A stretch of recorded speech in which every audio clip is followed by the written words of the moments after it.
Adan shook in fear as Emeka walked menacingly towards her. She tightened her hold around the baby sleeping peacefully in her arms.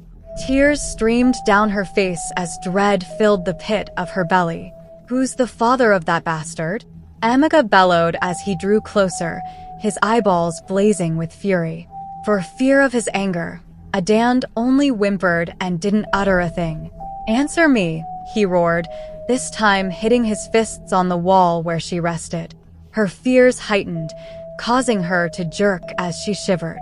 Emeka groaned in anger, holding his fists tightly as he shot daggers at her with his eyes. Without another word, he stormed out of the hospital room. Tears rolled down Adan's eyes as she watched her husband leave. She took another look at the beautiful baby boy sleeping calmly in her arms. She took pity on him as she felt he didn't deserve to be welcomed in such a manner. Still, she couldn't fathom how the baby came out as black. She and Emeka were albinos, although the medical doctor gave an explanation for this, revealing how very common it is for them to have normal children. Emeka was not having it. "My parents, 3 brothers and only sister are albinos. Your both parents are albinos. Even your only sister. Where on earth did that child come out from? You must have been cheating." The doctor, seeing Emeka's stubbornness, suggested a DNA test. With this, they would be able to come up with the much-needed answers. 5 days later, Adan was discharged from the hospital. Throughout her stay at the hospital, Emeka never called or came around to check on her, and Adan was more than disappointed in Emeka. What happened to all the vows they had made to be there for each other, no matter what? Still, she understood his anger. If she were in his shoes, she would have been angry too. But abandoning her at the hospital was just too much. It meant he had lost trust in her completely. Even if he entertained doubts about the child being his, they could go far as a DNA test. It was much better than doubting her completely on a thought. When she finally got home, she met Emeka, who immediately gave her a cold, bloody look as their eyes locked. Without a word, he walked into the guest room. Adan sighed and entered their room a few minutes later, after she had fed her baby and made sure he was fast asleep. She decided to confront her husband. Emeka looked up in shock when Adan entered the guest room. "What do you want?" he bellowed, angry that she even had the guts to walk into his room. Adan remained silent until she had gotten close enough. She then began to remind him of their earlier days and the vows they had made to each other. She asked him why he would entertain this much doubt and abandon her at the hospital. Why would he think she would at any time be disloyal to the relationship they shared? She then swore that she had never entertained the thought of cheating on him, let alone actually do it. She even suggested they go for a DNA test if he still doubted her. Tears streamed her eyes as she spoke and pleaded, but all Emeka did was throw her dirty looks. When it seemed she was done, Emeka let out a sarcastic laugh. He then said he would not waste his money on a DNA test, proving the obvious that she had been unfaithful to him. He told her to leave with her bastard and go meet her lover, or else he would make the house unbearable for her and the baby. Then he pushed her out of the room and ordered her to just pack her things and leave, or he would force her to do so. Afterward, he shut the door in her face. Adan sat by the door and wept bitterly. She continued to bang on the door, begging Emeka to believe her, but he remained deaf to her pleas. The only time he responded was to tell her to leave his place and begin packing her things, or he would do something she would regret. When she got exhausted from pleading and arguing with a rock, she got up and went to her room. She decided to give him some space. She understood Emeka's anger was bad. She didn't want to be a victim of it. Probably he needed more space and time to think through. She decided to give him that. She then called her sister and explained everything to her.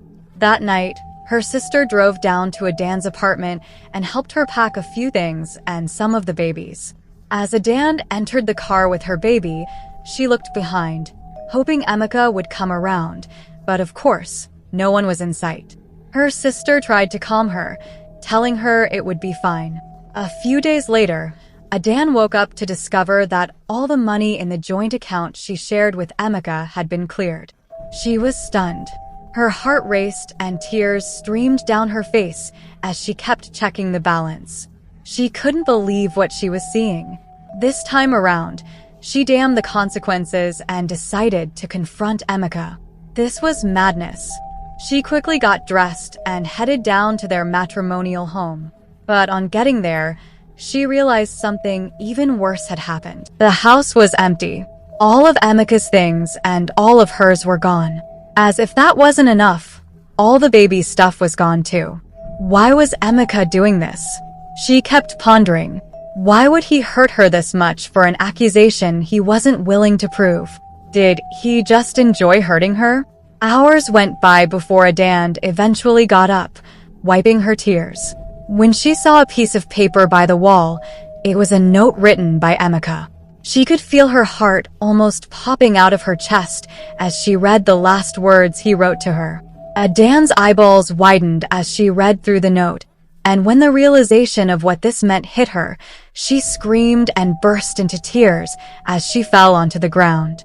She cried and wailed. She tried calling him, but of course his line was switched off. She guessed he had blocked her number. She then called her sister and cried bitterly, narrating what she met at home. Her sister, who was at work, had to make an excuse to attend to her. 2 weeks later, Emeka's lawyers came around and handed her the divorce papers to sign. She was quite exhausted from crying, and any efforts to save her marriage were more or less a waste of time. She just signed the papers without arguments. The pain was unbearable. She had lost strength from crying, and she was agonizingly bitter. Her sister kept cheering her up, telling her that Emeka never deserved her in the first place, that he was gone for good. But nothing her sister did was able to soothe the pain. It was only able to help her stay strong, but she was grateful for her sister. She was always there to cheer and help with the baby. She had also kept her from going into depression. Despite the unforeseen circumstances his birth seemed to have brought, Adan never blamed her baby for her misfortunes. Each time she looked at him, she was grateful to God for the gift of life. She felt nothing but love for her baby and named him Uche. She was determined to raise him with all the love in her heart, counting him innocent of the trauma she was going through. Her maternal leave came to an end, and she had to resume work.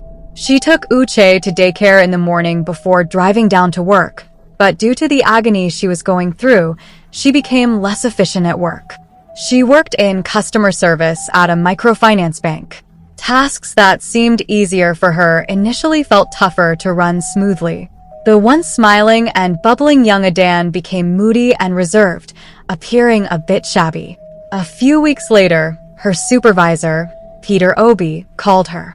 He began asking her what the matter was, as she was no longer the employee he had come to know and appreciate. At first, she claimed nothing was wrong and apologized for her recent shortcomings.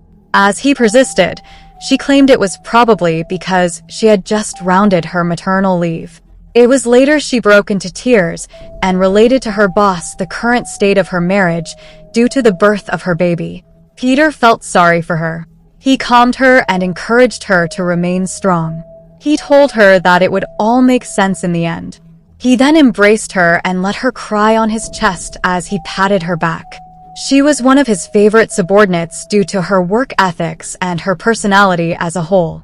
It felt unfair to him that someone as grateful as she would be going through this. He then decided to help her heal. Every break period, Peter would go out with her. Initially, she was hesitant, but his persistence eventually led her to join him for lunch. Over time, this routine helped build an acquaintance between them. During the weekends, Peter also came around to see her and the baby and asked how they were doing. Sometimes, if he had time on his hands, he would take them out to either see a movie or to enjoy a park or a beach or to a nice restaurant. Sometimes, he just drove them around to see and enjoy nature, knowing Adan barely came out after work hours as she would wallow in sorrow. After a few months, Adan did begin to heal. She gradually returned to the cheerful lady she had always been at work. She was most grateful to her boss for helping her get over the hurts her past marriage brought. Peter was happy for her healing and still kept coming around to check on her progress. It had become kind of a routine between the two of them, and it just went on naturally. A year later, feelings began to spark. Peter was a widower. His wife had died during childbirth, and the baby was stillborn, bringing double tragedy for Peter. Maybe that's why he had emphasized so easily with Adan's pain. He had been broken beyond words, and it had taken him a year to properly heal. But he had never felt the need to move on, and now he realized he felt something he had never expected to feel, and had even given up or ever feeling again. He had honestly started his relationship with Adan on a very platonic note. He had only wanted to help her heal, but now he felt she was more than a friend to him. He wanted more than just friendship.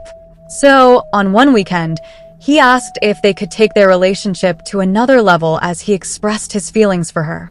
Adan was surprised. She, too, was beginning to admire him beyond their working relationship and friendship, but she didn't expect he would feel the same. Unfortunately, although she had healed from the trauma of Emeka's betrayal, she still loved him. So, she couldn't love someone else as she could him. She politely declined Peter's request, hurting him deeply. Still, Peter didn't give up. He remained there for her and kept showing her how much he cared for her. Adan appreciated his kindness and care, and they remained friends.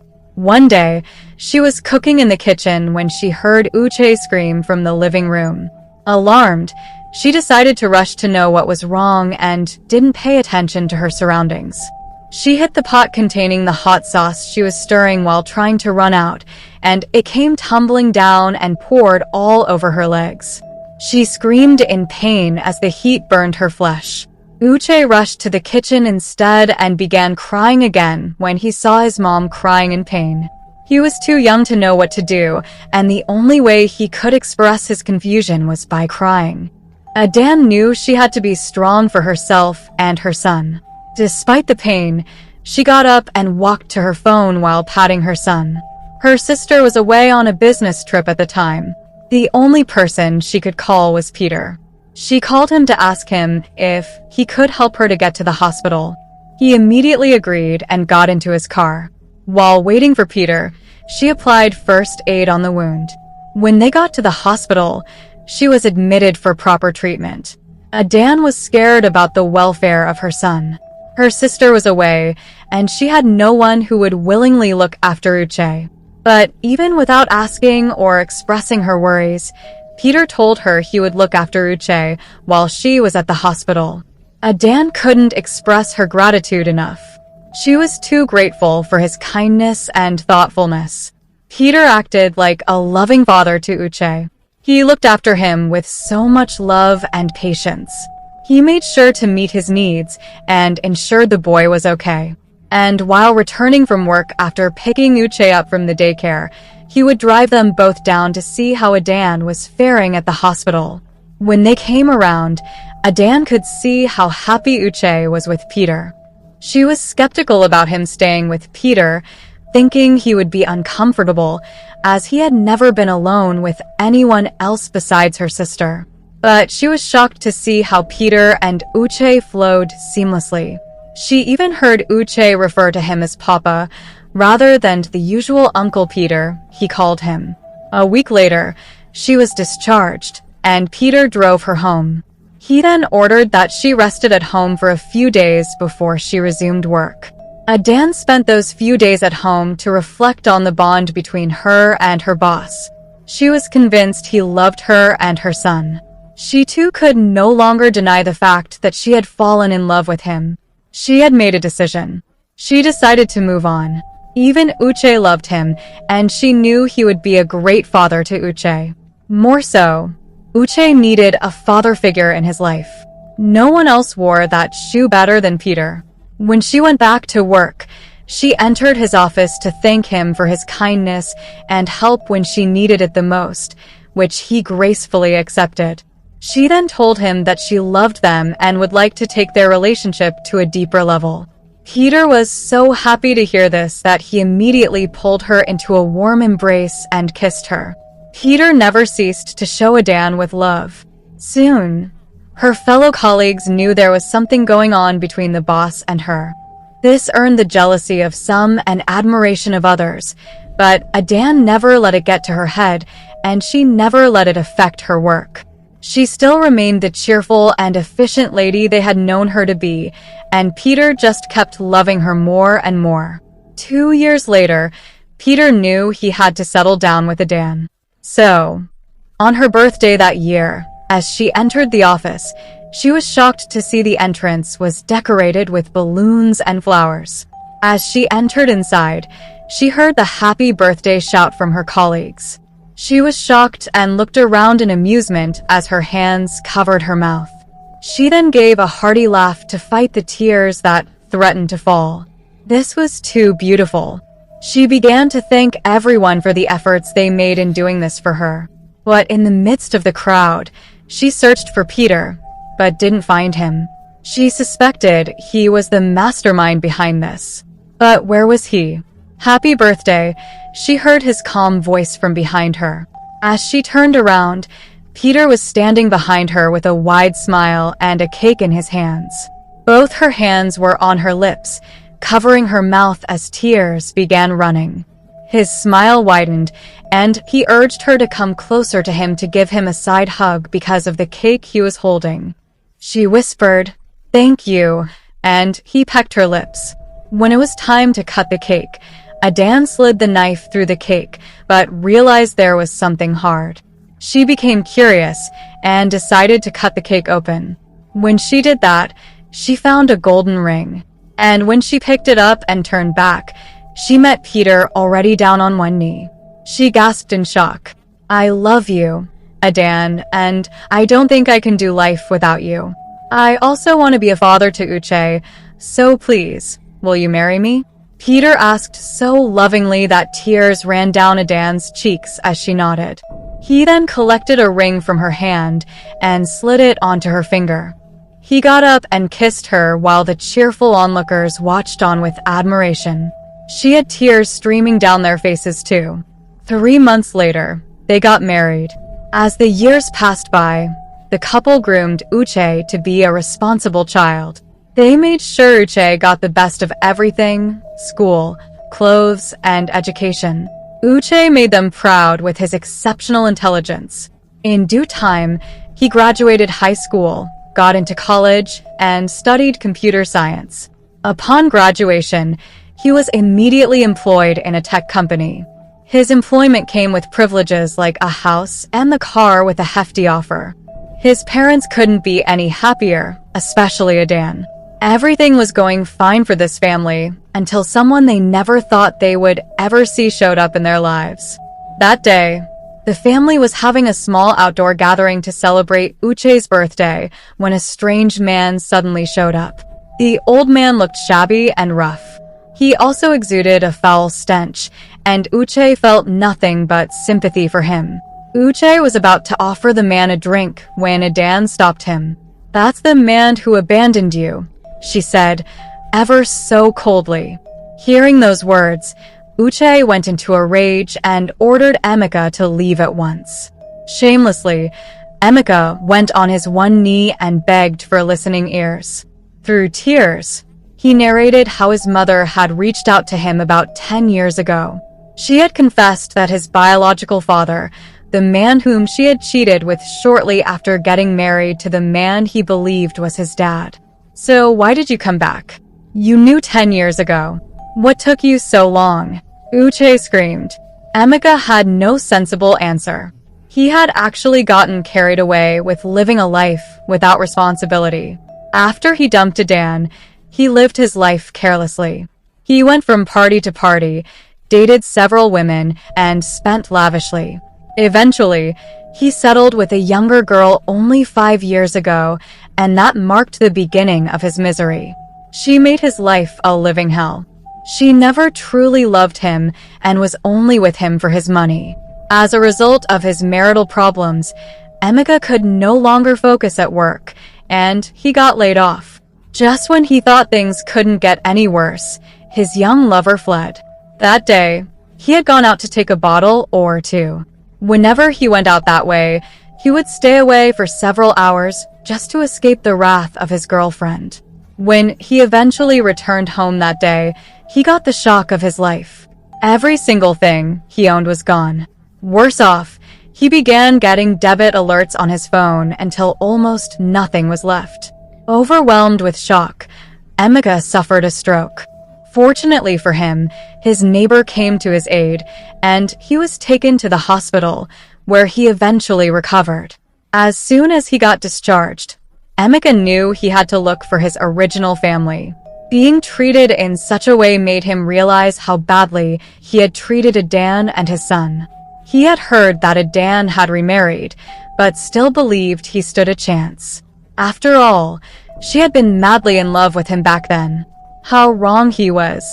Adan told him that he got no place in their lives and that she revoked his paternity rights years ago. Together, mother and son then screamed at him to leave and never show his face again.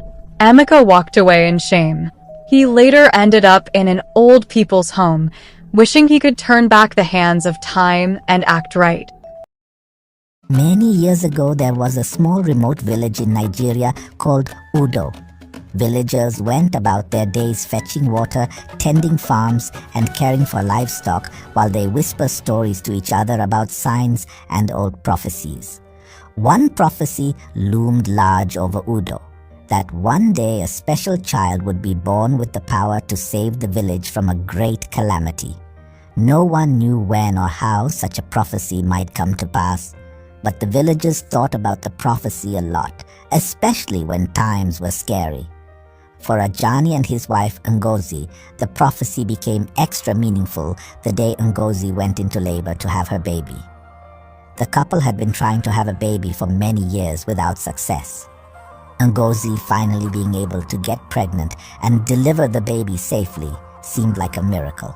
When Ajani first held his new baby boy, Kelechi, he felt great joy. The baby had lots of black hair and cried loudly, making Ajani laugh happily. Finally, he had a son to carry on the family name and help work the fields when older. Ajani thanked the ancestors for this wonderful gift.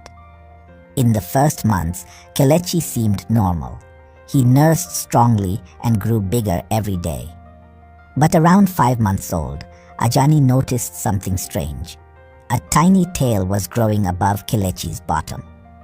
Ajani shook his head in disbelief, but over the next weeks the tail kept growing, finally reaching 3 inches long.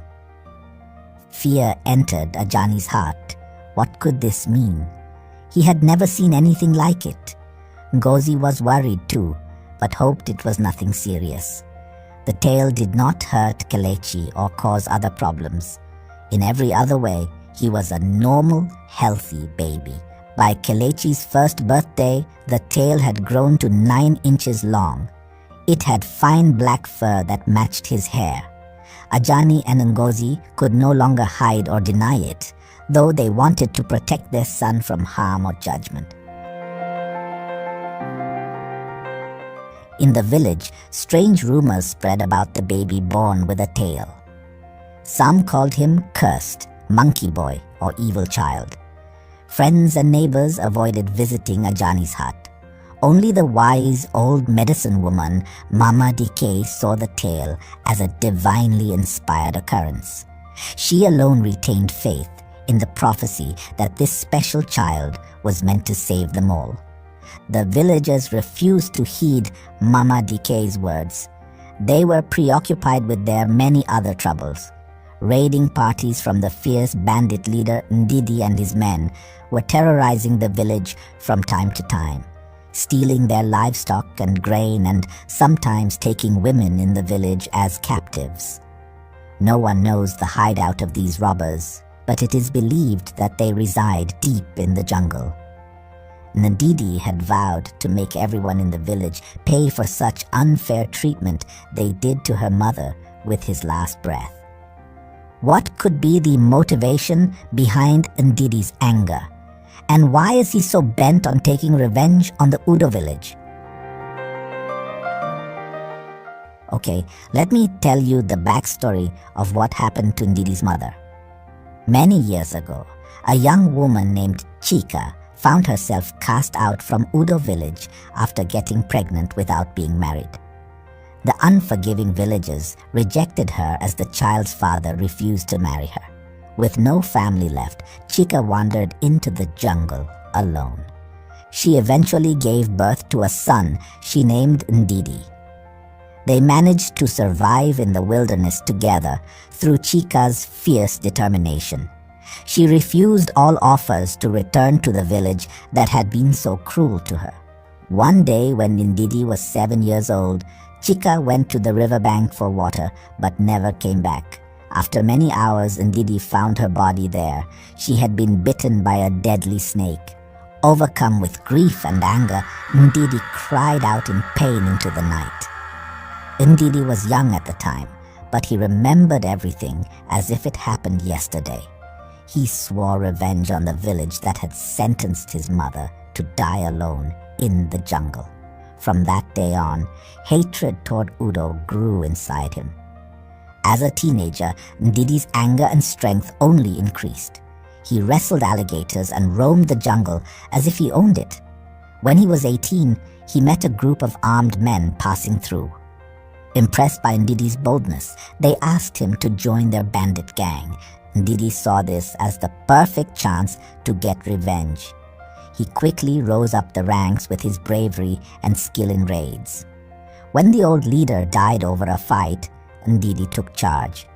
Now, as the new leader, he could finally punish Udo village for their past wrongs. Ndidi planned random raids to terrorize, rob, and kidnap people from Udo. He enjoyed seeing fear in the villagers' eyes when his men attacked. Their suffering would be his long-awaited payback. After every raid, he hoped his mother's spirit rested more peacefully. Okay, back to the story. The people of Udo lived in fear of the next attack. Ajani and Ngozi focused on protecting young Kelechi from harm, while hoping someday the villagers would see past his tale to the good heart underneath. Kelechi grew up lonely and doubted if he could ever find acceptance, wondering about his unknown destiny because the villagers' fear and superstition only increased. By age 5, Kelechi's tail had grown to 2 feet long, strong and flexible like a monkey's. It twitched and waved behind him constantly, impossible now to hide. Kelechi was a gentle, quiet boy who did not understand why the other children shunned and taunted him. Their cruel words cut him deeply. One day, Kelechi saw the village boys and girls laughing and playing games outside their hut. But when he came out to join them with his tail happily swaying, they screamed and ran away. They threw stones, calling him evil and demon child. Kelechi retreated into the safety of his family's hut, tears streaming down his cheeks. His heart ached at the cruelty of the other children. He had only wanted to play with them, to feel normal and accepted for once. But their rejection cut deeply, confirming his worst fears that he would never belong in this village. Ngozi hugged her son as he cried. She petted his fuzzy tail to make him feel better. She hummed a lullaby that she used to sing to him when he was a baby. Kelechi held on tight to his mom. Her unconditional love for him made him feel safe. "Do not despair, my child," Ngozi said once his sobs had quieted. "Those children do not understand you as I do, but one day they will see your goodness and your worth." Kelechi looked up at her with watery eyes. "But why was I born this way, Mama? Why me?" Ngozi smiled softly, wiping the tears from his cheeks with her thumb. "Because you have been blessed, my love. The ancestors chose you for a special purpose, though we do not yet know what it is. She leaned down to press a kiss between his ears. Never forget who you are, Kelechi. You are my precious son, and the ancestors' chosen one. Your tale makes you unique and special. Kelechi managed a small smile at his mother's reassurance. If she believed in him, perhaps there was hope he could find belonging after all. Just then, Ajani ducked through the low doorway. He looked worried. When he saw that his son had been crying and had tears on his face, Ajani frowned even more. "Who made you cry?" Ajani asked in a deep voice. "Was it the other children again?" He clenched his fists. "I warned them what would happen if they continued tormenting my son." "Calm down, my husband," Ngozi warned, standing up and putting her hand on his arm. "Getting angry and making threats won't change how they feel. The kids are being mean because they are scared and don't understand. We have to be patient." Ajani's shoulders slumped. "You speak wisdom as always, wife, but it pains me to see our boy suffer so." Ajani turned to look at Kelechi. "I only want to protect you, son. If I could shield you from all hurt." "I know, Baba," Kelechi said. Though quiet by nature, Ajani's protectiveness made him feel safe. He knew his father loved him deeply. Ngozi pointed to the clay pots in the corner of the hut. "Come, it is time to prepare the evening meal." Kelechi was glad for the distraction. He fetched water from the well while his parents kindled the cooking fire. Doing the normal things at home made him feel better. He tried to push the other children's cruelty from his mind. As daylight faded, the family ate bowls of jollof rice by firelight. Ngozi told folk tales passed down from their ancestors, making Kelechi and Ajani laugh. For now, all was peaceful. But later that night, Kelechi couldn't fall asleep. He lay awake on his mat, long after his parents had already gone to sleep. His tail kept twitching as he thought about things that worried him. Why had he been born this way? What was his purpose if the villagers would never accept him? These questions kept going around and around in Kelechi's mind. Finally, he fell into a restless sleep full of dreams. Over the next few years, life continued much the same. Kelechi kept to himself, wary of attracting unwanted attention. The villagers maintained their superstitious whispers and suspicious looks whenever he ventured through town. The cruelty of the children eased somewhat as they grew older, but they remained aloof, never inviting Kelechi to join their games. Kelechi felt very lonely as he did his chores, taking care of his family's goats in the hills outside the village. His tail dragged sadly in the dirt behind him. He felt like his tail was a burden, not the blessing his mother said it was. That night, Kelechi talked to his friend, an old solid tree in front of their hut. He was very sad. He put his hands on the bumpy tree trunk. He told the tree how hopeless he felt and how he doubted himself. The tree did not talk back, but it was a good listener. Standing next to the solid old tree made Kelechi feel a little better.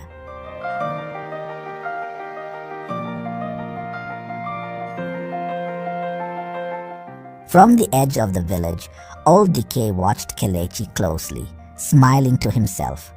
The child's spirit was strong, even under such duress. Decay's aged eyes saw what others could not, the glimmer of destiny about the boy. Kelechi was special. Someday he will be a great leader. Decay was certain of it. Kelechi woke up early in the morning, like he did every day.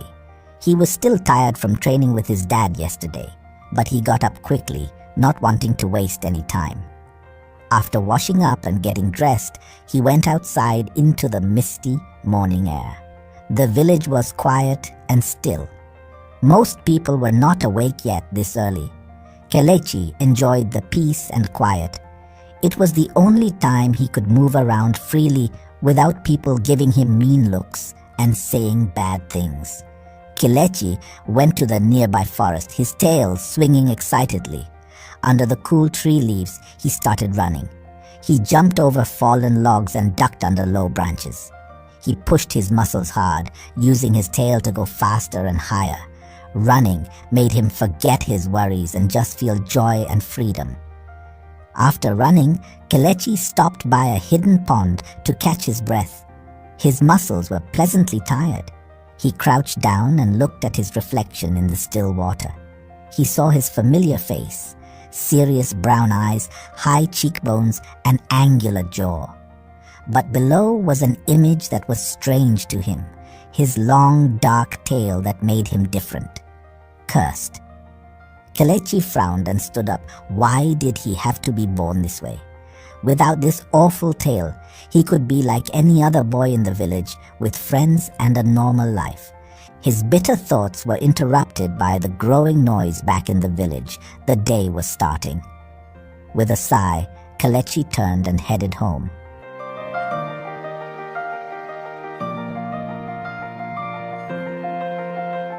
Far away from the village, hidden deep in the jungle, was the hideout of Ndidi the bandit leader.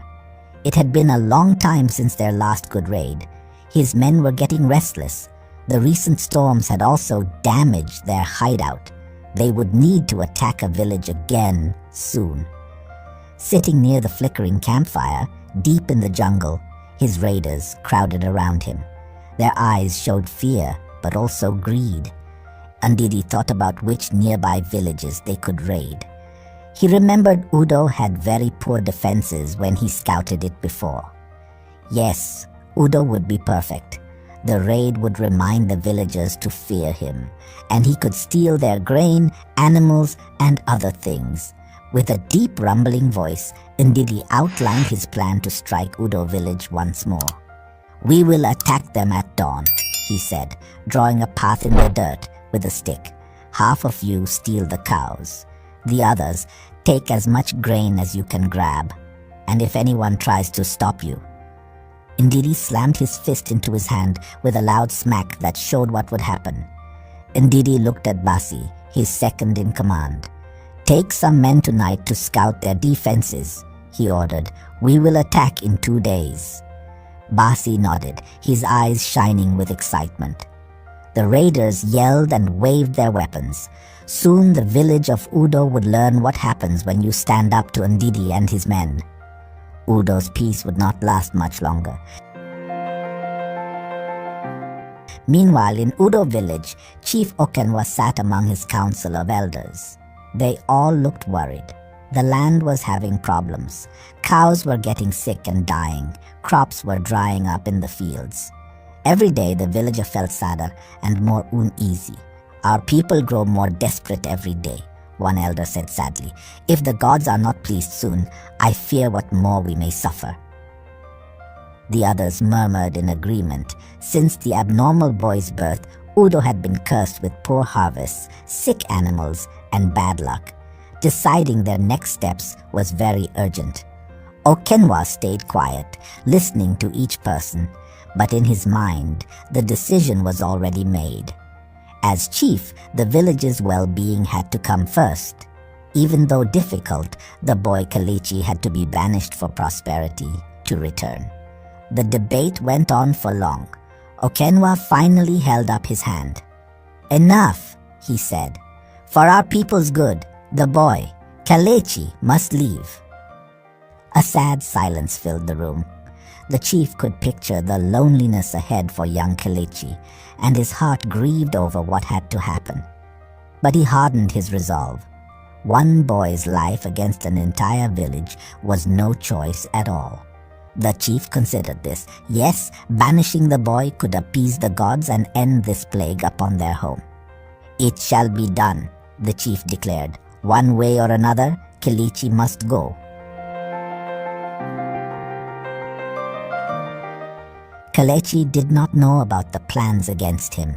He came home to find his father waiting. "You're late, boy," Ajani said in his deep voice. He held his staff in his hands. Even though he was older now, Kelechi's father was still a huge, strong man. It's time for your lessons. Kelechi looked down. Yes, father, I'm ready. They went to the small yard beside their hut. Ajani had made a packed dirt circle there for practice. Get in your stance, he ordered.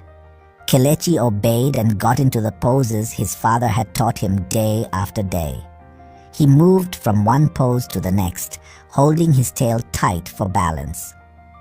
Remember, you are strong, but others will see you as weak, Ajani said. He watched Kelechi closely. You must be prepared. Also remember, son, balance is key. Your tail is your advantage. Use it. Kelechi nodded. The villagers may insult and shun you, but never doubt your worth, Ajani said, holding Kelechi's gaze. Stay kind, stay vigilant, and remember all I've taught you.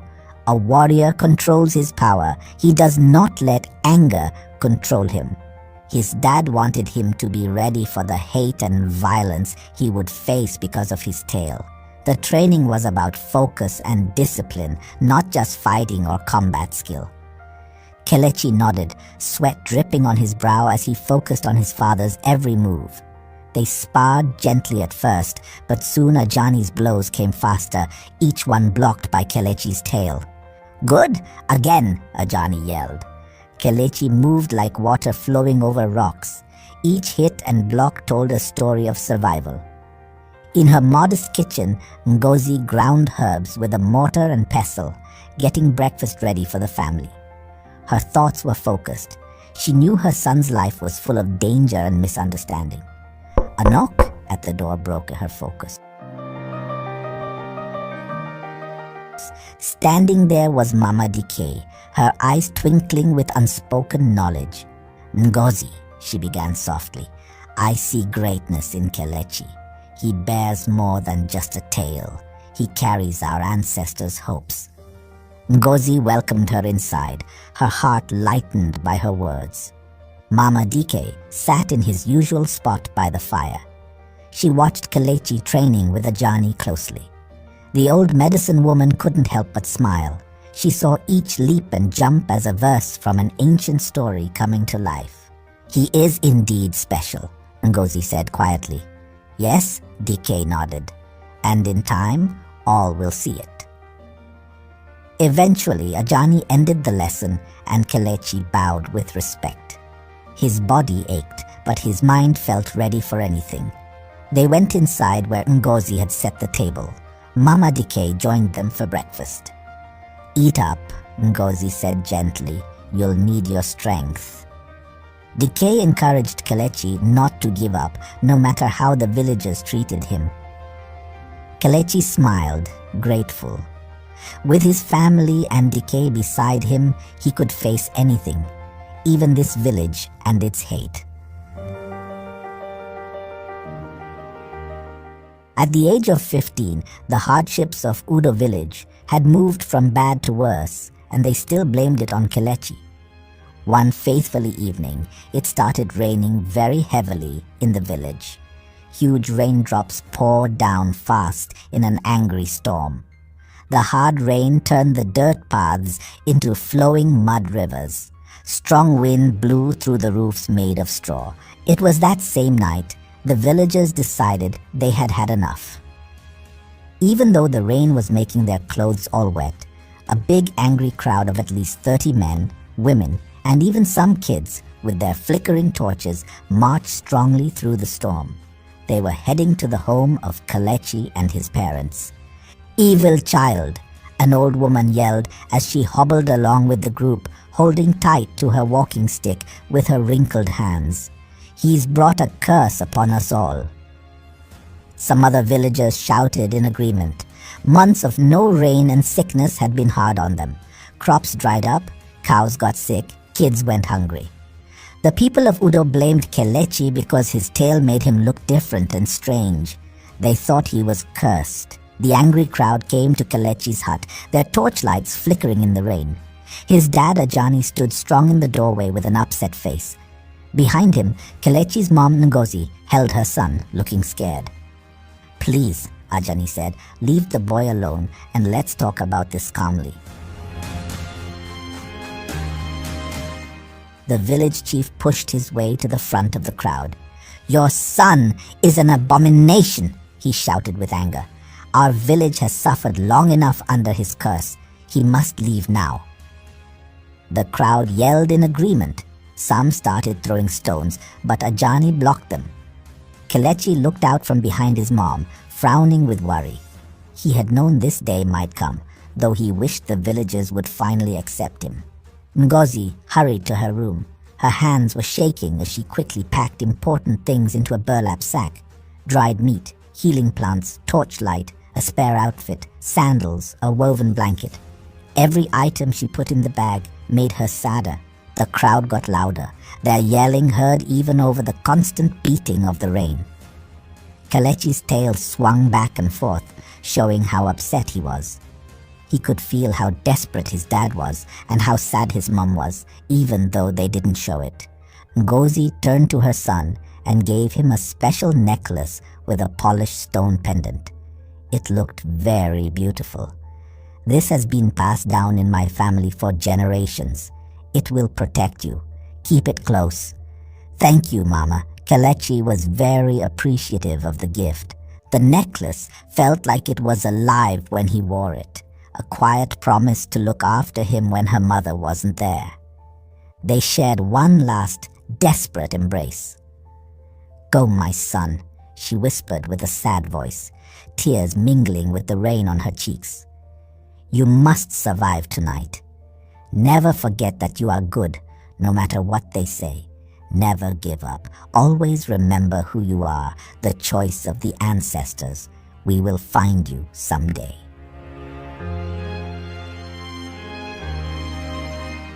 Before Kelechi would reply with any more words, Ajani was pushed out of the way as the angry villagers rushed into the hut. There were too many villagers for Ajani to stop. Their anger pushed them forward. They broke down the door. Rough hands grabbed Kelechi and pulled him outside into the storm. Ngozi screamed and tried to fight against Ajani as he held her back. The village chief looked at Kelechi for a moment and seemed a little ashamed. But then his face got hard and determined again. "Go," he commanded, pointing to the dark jungle behind the village. "That is where you belong. Do not return, or you will be stoned." The villagers yelled happily as Kelechi was pushed down the muddy road. He looked back once at his parents and gave a little brave smile. Tears blurred Kelechi's vision as he stumbled into the rain-soaked night. Mama Decay stood away from the crowd. She looked very upset and pained. "This is madness. You will regret this," she warned them, pointing her shaking finger at their angry faces. "The boy is not what is causing our problems. For so many months, we had no rain. But now it is raining, and instead of thanking the gods for the rain, you are being mean to this poor boy." Mama Decay said this shaking her head in sadness. She made it clear she never approved of their actions, but the villagers gave deaf ears to the wise sayings of Mama Decay. Kelechi was very frightened and tensed as he ran into the jungle, a destiny he never chose for himself. Kelechi ran without looking back. The mud slick beneath his bare feet as he navigated through familiar paths now made strange by betrayal. His heart raced, a wild drumbeat syncing with his tail that cut through the heavy air behind him. The village lights receded until darkness swallowed them whole. Then the jungle swallowed him up too. Sharp vines scratched Kelechi's skin and clothes. Rain pounded down through the dense canopy overhead. Strange cries echoed around him. Animals, spirits, things unknown. Still, Kelechi held his head high. He would not be afraid. He would survive this and someday return home, like his mother assured him. The people of Udo may have branded him cursed, but they did not know the true power hidden within this boy. Kelechi vowed he would prove them wrong. He would take his first steps into the jungle not as a helpless victim, but as a survivor. Holding his necklace, Kelechi sent a prayer to the gods for courage, wisdom, and protection. The necklace seemed to glow faintly, infusing him with inner strength. When lightning flashed in the sky, Kelechi's eyes shone with determination. With his necklace and his parents' prayers to guide him, he would make it through this exile. Now he was in the unknown jungle, where those like him belonged. Kelechi held the pendant, comforted by its warmth. He would make it through this night, like his mom said, and one day he would go back home. With a cry, Kelechi sprinted into the shadows of the trees. He ran until his legs burned and his lungs screamed for air. Finally, he collapsed beneath a rocky overhang, breathing hard. Suddenly, he heard a faint voice calling his name. Kelechi, Kelechi, wake up. Kelechi, Kelechi, wake up. He opened his eyes slowly. He blinked a few times as the sun's rays peeked through the trees above. For a moment, he felt confused and didn't know his location or how long he had been there. His mind flashed back to the last thing he could recall, falling to the ground, totally drained, in the middle of the wild forest during a heavy downpour. This happened after his people forced him out of his village. Kelechi's eyesight slowly came into focus as he found himself resting on a mat made of woven grass in a little open space in the woods. Just a few steps away, a small flame flickered and crackled, sending wisps of smoke into the moist air. Beside the fire, an elderly man sat cross-legged. He had a beard and hair as white as snow. He was tending the flames with a stick, but he looked up when he noticed Kelechi staring at him. "Ah, you're finally awake," the old man said, his voice raspy but kind. "You've had quite an ordeal, haven't you?" With a groan of pain, Kelechi lifted himself up from the ground. His muscles felt sore and stiff. "Where am I?" he asked warily. "Who are you? What is this place?" The old man smiled, eyes twinkling. So many questions. "Fear not, all will be answered in time," said the old man. "My name is Uzoma. I found you passed out and brought you to my hut to recover." He pointed at a small straw hut that could be barely seen through the trees. Uzoma smiled and handed Kelechi some food. "You must be wondering why I brought you here." Kelechi looked at him with a puzzled expression. "Yes, I am. What's your reason?" "I couldn't let you die, of course," Uzoma said with a laugh. "Here, eat this. It will help you regain your energy." He passed a wooden dish to Kelechi that had a tasty soup in it. Kelechi took it with doubt, but then he ate it all up very fast. When he finished the soup, he felt more alive and less tired. "I appreciate your kindness," he said gratefully, returning the bowl. "You have done me a great favor. However, I must go now. My family must be worried." Uzoma shook his head. "I'm afraid you won't be going anywhere tonight. The jungle is dangerous after dark. You must rest here until morning." His tone left no room for argument. Uzoma's offer of shelter made Kelechi nervous. He agreed with the old man that he couldn't survive the jungle by himself in the dark, but he didn't trust him either. However, he had no other option than to stay with him. Uzoma broke the silence after a while. The fire was the only thing making noise, crackling softly. "Kelechi, you have a great destiny ahead of you," he said solemnly. "Your tale marks you as someone special. You have an important purpose. You are not the cursed boy from Udo. Never!" Kelechi gasped in shock. How did this stranger know his name, or about his tale, or where he was coming from? He glanced down self-consciously at the long dark tail curled around his waist. Uzoma seemed to read his thoughts. "All will become clear with time. For now, just know that I am here to guide you, Kelechi. The ancestors have sent me to help you understand your purpose and power." A strange sensation washed over Kelechi, and suddenly vivid images flickered before his eyes, or perhaps it was a vision granted by the ancestors. He found himself transported back to the day of his birth, witnessing his mother Ngozi cradling him as an infant, her fingers tracing the soft fur of his newborn tail. Ajani stood beside them, his expression a mix of pride and concern. The scene shifted, and Kelechi saw Mama Decay, the village elder, approach his parents' hut. "This child is blessed by the ancestors," she proclaimed, her voice resonating with ancient wisdom. "He bears a sacred mark, a sign that he is the one foretold in the prophecy, the one destined to save our village from a great calamity."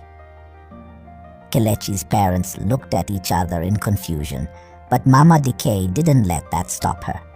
"Treat him well, for his path will be difficult, but his purpose is true. When the time comes, a guide will appear to set him on his journey." As the vision faded, Uzoma's words echoed deeper within Kelechi's mind. The old man was the guide Mama Decay had spoken of, sent to unlock the potential within Kelechi and prepare him for his foretold destiny. Uzoma revealed glimpses of a great destiny ahead for Kelechi, one that would save his village. "Oh, so the people of Udo believed they were condemning you to a miserable fate, but they were wrong. They have brought you to the right place, where you will discover more about yourself and your destiny. You should get some rest," Uzoma said. He settled on his own mat and closed his eyes. Kelechi lay back slowly, watching the flickering fire flames and listening to the sounds of the jungle night. He had more questions than ever. His curiosity was unsatisfied, but his exhaustion overcame him. Soon he slipped into a deep, dreamless sleep. Kelechi woke up to find the mysterious old man gone. There was no sign of him, except for a cryptic note. "It is time. You will know what to do." Kelechi rubbed his eyes in disbelief. He was still in the jungle with his burlap sack and a full stomach, but his mind was full of questions. Was it a vision? He had heard of ancestors speaking through dreams, but he had never experienced it himself. He felt alone and confused. As he sat beside his small fire, memories returned in flashes. The angry villagers and their cruel acts towards him. His parents' scared and hopeless faces, running through the dense jungle alone in fear. Tears pricked his eyes, but he blinked them away. Out of anger, Kelechi pulled out the sharp knife he had crafted from a broken spearhead. He stared at the blade, then at his tail, twitching restlessly behind him. If he cut it off, he could return to the village, blend in, be normal. No more stares, no more whispers, no more monkey boy. Kelechi held his tail and extended it, placing the knife at the point where his fur ended and his skin began. He trembled. The metal felt like it was cutting him, even though he had not pressed it down yet. Kelechi's tail whipped out of his grasp, flinging the knife into the bushes. His heart raced as he gasped. He tried to grab the knife, but his tail struck once more, pushing it farther out of reach. It was as if his tail had a mind of its own, refusing to be cut, to be denied. Kelechi slumped back, confused and frustrated. "Why won't you let me do this?" he whispered to his tail, feeling foolish. "Don't you understand? Without you, I could go home. I could be accepted." But even as he said the words, Kelechi knew they weren't true. The prejudice and fear in the villagers' hearts wouldn't disappear just because his tail did. And cutting it off would mean rejecting a part of himself, a part that had kept him alive out here. Kelechi thought of his mother's words, her unwavering belief that his tail was a gift, not a curse. He thought of his mysterious mentor, Uzoma, urging him to embrace his uniqueness and fulfill his destiny. Slowly, Kelechi's fingers uncurled from around his tail. No, he said softly, his voice gaining strength. "No, I won't cut you off. You're a part of me. And if I'm going to save my village, I need to be whole. I need to be me. Yes, you're now my new friend. I need to name you. I will call you Odudu." I think that's perfect.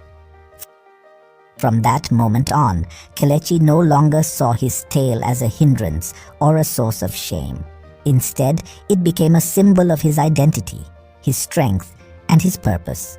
He would return to Udo not as a boy seeking acceptance, but as a young man ready to claim his destiny. Kelechi had no option left but to embrace and accept his new home, the jungle. He carried himself up and continued his journey.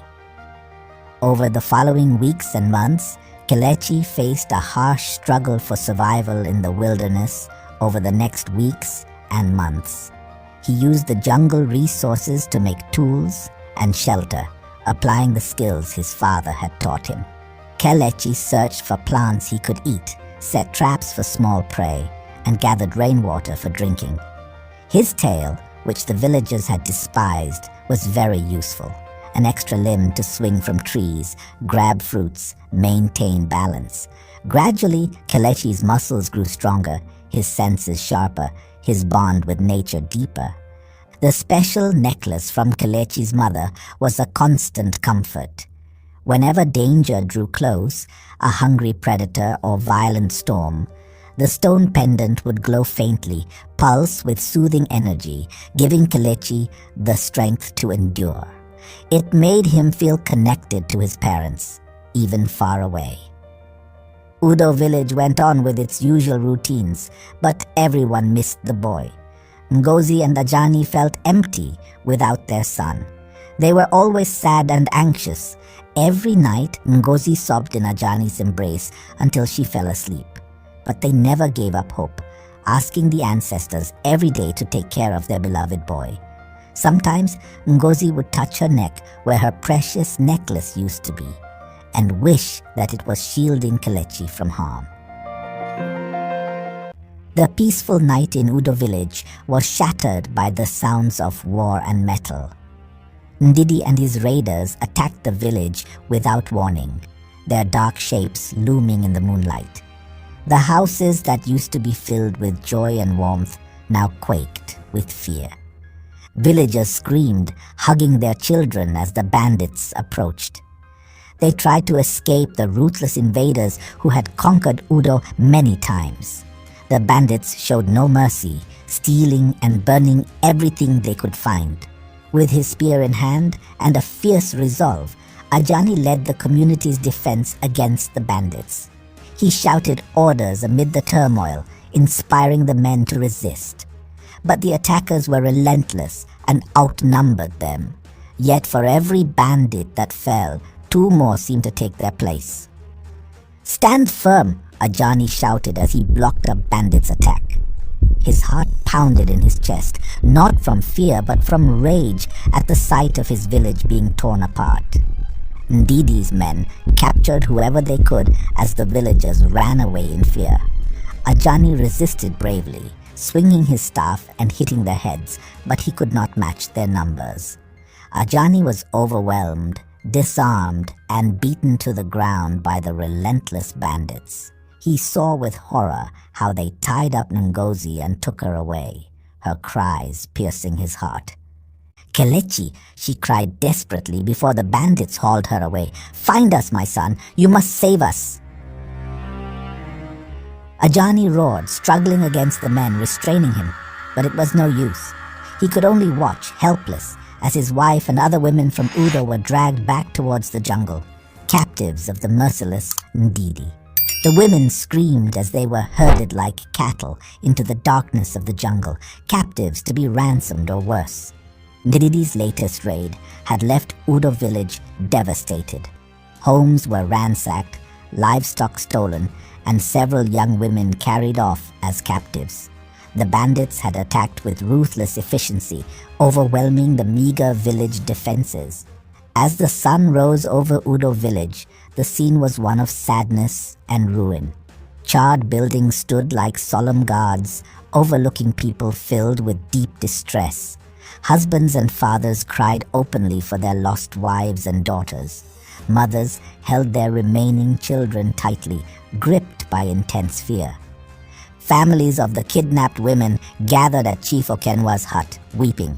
With sorrow and anger written on their faces, they pleaded for action, asked for hope, something to overcome the helplessness that had surrounded them.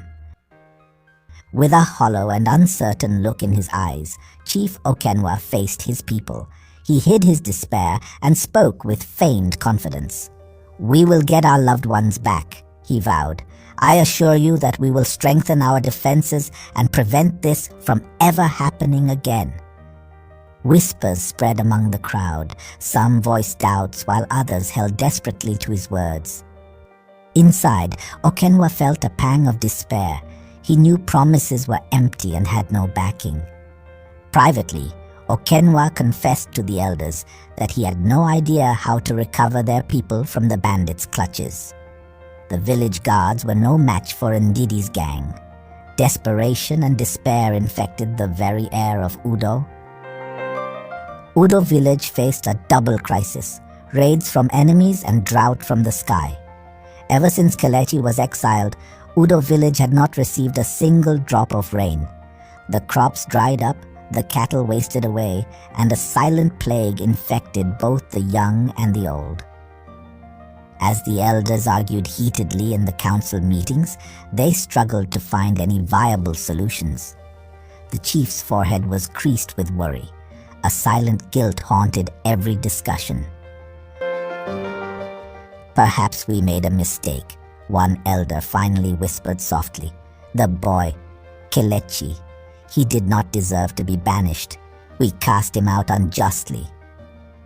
Murmurs of agreement stirred among them, a slow realization that perhaps they had been wrong to blame an innocent child for their misfortunes. Some villagers wondered aloud if banishing Kelechi had brought a curse upon them rather than appeasing the gods. Even those who had cried loudest for the boy's exile now felt twinges of regret. The people of Udo had lost their faith. They were blinded by their present woes and could not glimpse the promise of a better future. They did not know that Kelechi was getting closer every day, honing his skills in the jungle to prepare for his fate. Nor could they foresee the bandit king in his mountain lair, sharpening his weapons and plotting his next attack. Ndidi's hatred of Udo had curdled over the years into a dark obsession. Soon, he would unleash his fury upon the village in a final act of vengeance. But that battle was yet to come. For now, Udo village struggled on, praying for some miracle of deliverance. In his secret hideout in the heart of the jungle, Ndidi nursed his hatred. He could not forget how Udo village had killed his mother. He sought to ease his pain by taking revenge, not by offering mercy. "They took away my mother and I in return. Take their women, daughters, wife. How does it feel now? I will show them what it means to live without a mother." Ndidi smiled, feeling a sense of fulfillment. Ajani sat alone in the empty hut, his head in his hands. Everything he had built, everything he loved, had been ripped away in an instant. First his son, cast out by his own people, and now his beloved wife stolen by raiders in the night. The weight of his failure was crushing. He should have protected them. He should have stopped the mob from exiling his innocent boy. He should have stood watch to keep Ngozi safe. But he had been powerless to prevent either tragedy. Some warrior he was. Ajani stared at the floor, tears dripping down his cheeks. His family was shattered, and he didn't know how to begin picking up the pieces. He felt an intense anger burning inside him. He needed to act quickly. In the jungle, Kelechi shot upright, clutching the pendant around his neck. It pulsed with energy, filling his mind with visions of his mother's frightened face. His heart clenched. Somehow he knew his village was in trouble once more. Leaping to his feet, Kelechi raced through the trees, following an instinctive pull. He had to get back to Udo, back to his family. They needed him now more than ever. Even though he felt strongly that he should do something, uncertainty ate at him, murmuring that he was not prepared yet to confront the fate that called him. In the jungle, Ndidi and his bandits celebrated their recent raid with loud laughter. They drank the beer they had stolen and warmed themselves by a roaring fire, their faces flushed with drunkenness. Ndidi sat on a makeshift throne of vines and bamboo, listening to his followers boast about the night's spoils. Trapped in a bamboo cage, Ngozi and the other women listened to their captors' laughter and drunken talk outside. Through the gaps in the bars, Ngozi heard their crude jokes and their plans for them, which filled them with terror. They held each other and sobbed quietly, afraid to make any noise. Ngozi prayed silently for her son to come and rescue them, but she did not dare to speak her hope aloud, lest she anger their kidnappers. Kelechi was left in his own doubtful thoughts. He wandered around the jungle, not knowing what to do or which next step to take. He knew he wasn't ready to return to Udo. In his silent thought, he said, "Don't worry, Mama and Baba. I will come and get you soon. It won't be long. I know and feel it." He asked his Odudu, "What do you think?" while smiling. Kelechi closed his eyes as the pendant pulsed warmly against his chest. Visions swirled before him. Uzoma appeared again, placing a hand on Kelechi's shoulder. "You have great power within you, young one, if only you can find it," Uzoma said. "Your gifts make you special, but they alone don't define your destiny. It is what lies in your heart that matters most." Kelechi saw Uzoma standing before him, regarding him with knowing eyes. "Your Odudu can be a weapon, but only if wielded with wisdom," Uzoma continued. "Come here, I will show you," Uzoma commanded. They stood within the confines of the dark trees around them. Kelechi saw himself training under the old man's guidance, learning to wield his tail as a weapon. "Watch," Uzoma instructed, lifting a rough staff. He swung it toward Kelechi with deceptive speed. Kelechi was supposed to block it with his tail, but it caught him off guard, landing him to the floor, weak. "Come on, boy. Remember, skill comes from practice. Strength comes from perseverance, but true power comes from compassion. Always be alert of your surroundings. Let's try again." Uzoma swung the staff in a different direction, more precise this time. Kelechi focused on the trainings from his father, Ajani. He said to himself, "Let's do this, my Odudu." He rose up. Kelechi reacted on instinct and spun around, swinging his tail to block the strike. His fur and muscle absorbed the impact of the staff, stopping its momentum. Uzoma smiled faintly. "Good. Again." They practiced until Kelechi's brow dripped with sweat and his tail swung with accuracy and strength. Uzoma spoke little during their practice, but his words were valuable lessons that Kelechi absorbed eagerly. Uzoma's teachings built upon the foundation Ajani had laid. Kelechi's father had trained him in traditional combat, honing his strength and reflexes. Now, Uzoma showed him how to integrate his unique abilities seamlessly, transforming his tail from a liability into a formidable weapon. With this knowledge, you can even do more. Practice till you perfect it and unleash the full power of your Odudu. "Well done, boy." Uzoma turned to leave. Kelechi exclaimed with wide eyes opened. "Does this mean I am ready to go save my people?" Kelechi asked in desperation. Uzoma replied, "You have your father's power and your mother's spirit. Every challenge is a lesson waiting to be understood." Uzoma disappeared. As the visions faded, Kelechi opened his eyes, feeling a newfound sense of purpose and confidence. He knew his destiny was intertwined with the fate of his village, and he was determined to rise to the challenge. But the reply from Uzoma was not what he expected, making him to wonder even more. Does his answer mean, "I am ready"? Feeling lost and disoriented, Ajani stood at the edge of the jungle. He could not tell where to go. The trees seemed identical, the paths twisted and turned unpredictably. Frustration and helplessness battled inside him as he clenched his fists. Ajani's longing for his family was stronger than the vast distance that separated them. He braved the jungle, a daunting barrier, with unwavering determination. He had ventured into the wilderness, driven by hope, but now he confronted the true difficulty of his quest. He would not give up. He paused, closing his eyes to steady his breathing.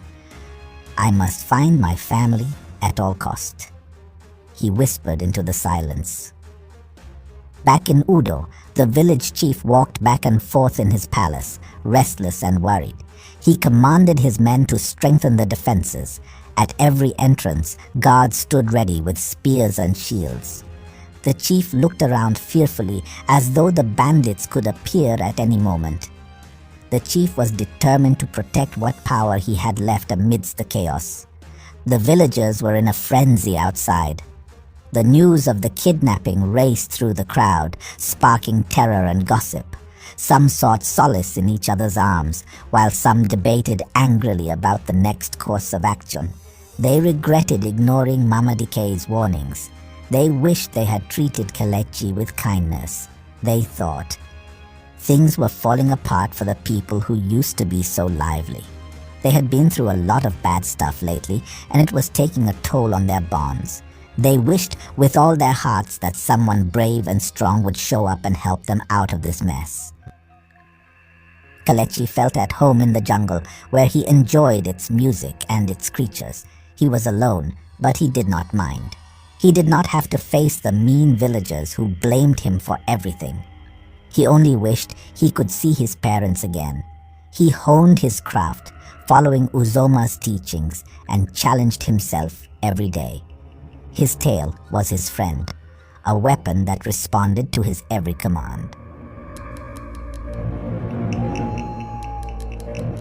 One day, while Kelechi was practicing his skills, he heard a noise in the bushes.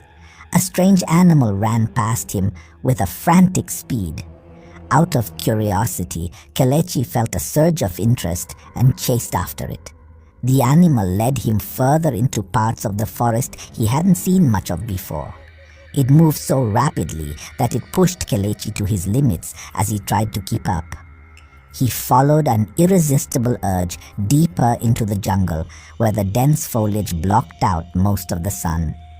Ahead, he saw a glimmer of light breaking through the dimness, a flickering flame in the far-off clearing, but he had lost track of the animal. The strange animal had vanished, its purpose fulfilled, but Kelechi knew that its appearance had been no mere coincidence. It had guided him here for a reason. As Kelechi drew closer, he heard whispers over the fire's roar. He moved carefully, blending in with the darkness as he got closer to the source of the conversation. That was when he caught sights and sounds of the bandit raiders, making his blood turn to ice in his veins. Ndidi and his men, the very same villains that had tormented his village for years. As Kelechi kept watching, his mind drifted back to the story his mother had once told him about Ndidi's origins. How Udo cruelly treated Ndidi's mother, Chika, when she became pregnant out of wedlock. Kelechi could only imagine the hardships Ndidi and Chika had endured, scraping a life together in the jungle. He could relate to Ndidi's situation, as he has also been cruelly cast into the jungle. He couldn't help but feel a pang of pity for the bandit leader. Kelechi observed and paid attention.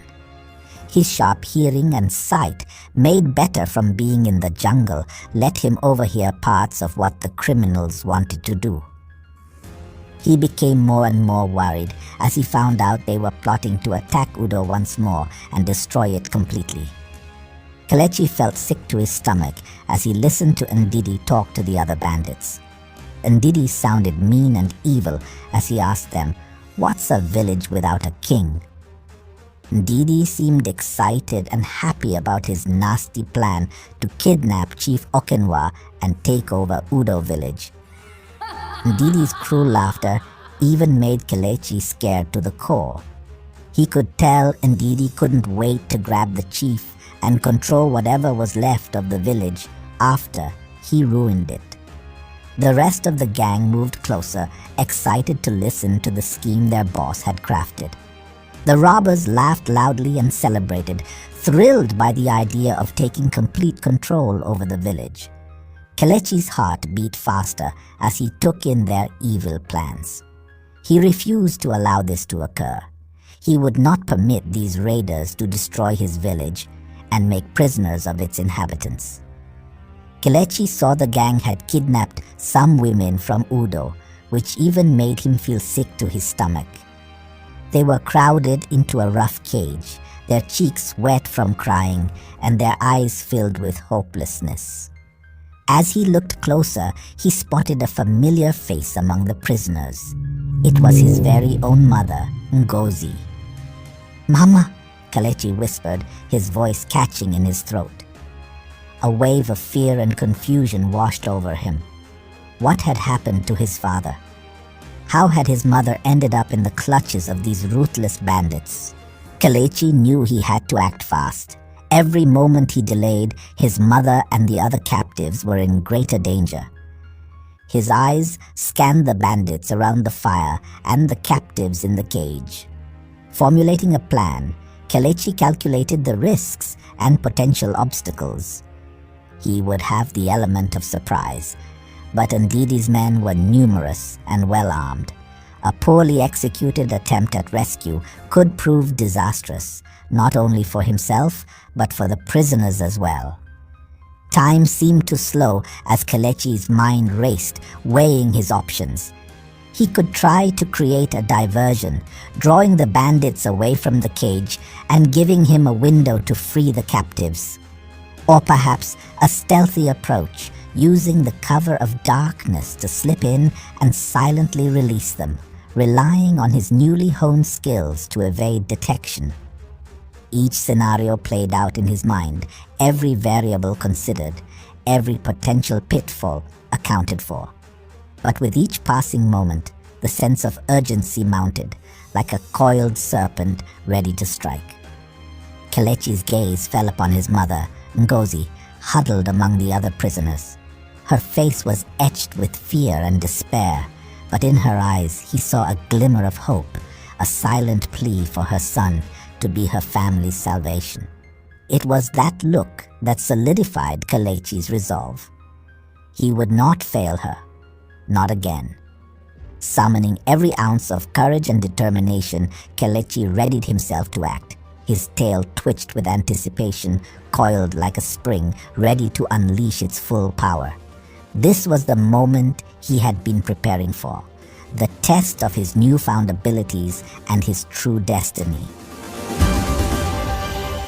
He took a deep breath, pushing aside any lingering doubts or fears.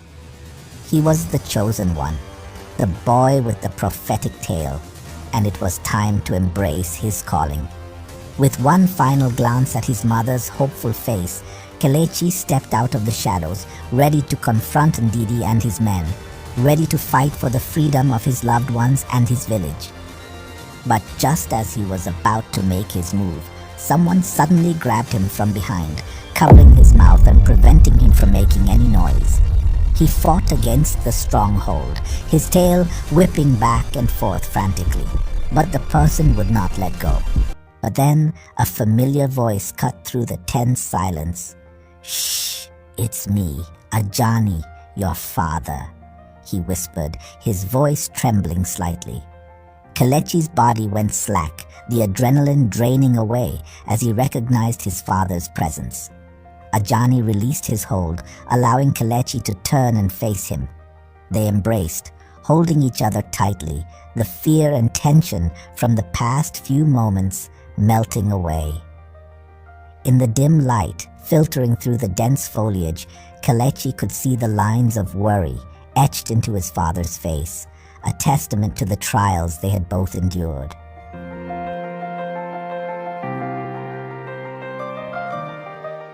"Baba, what are you doing here?" Kelechi asked, in a whisper to avoid detection. Ajani's eyes darted to the bandit camp before settling back on his son. "I was at the entrance of the jungle, trying to find a way out when I heard the commotion. I followed the sounds and stumbled upon their hideout.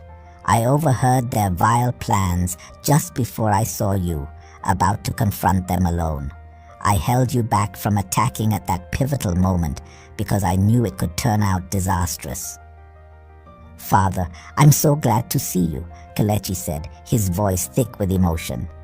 Ajani pulled back slightly, looking into his son's eyes. "I'm glad to see you too, son," he replied, his voice gruff but filled with love. "But we don't have time. We need to act fast." Kelechi's heart swelled with a mixture of gratitude and determination. "We have to stop them, father. They plan to capture Chief Okenwa and destroy Udo village. We can't let that happen."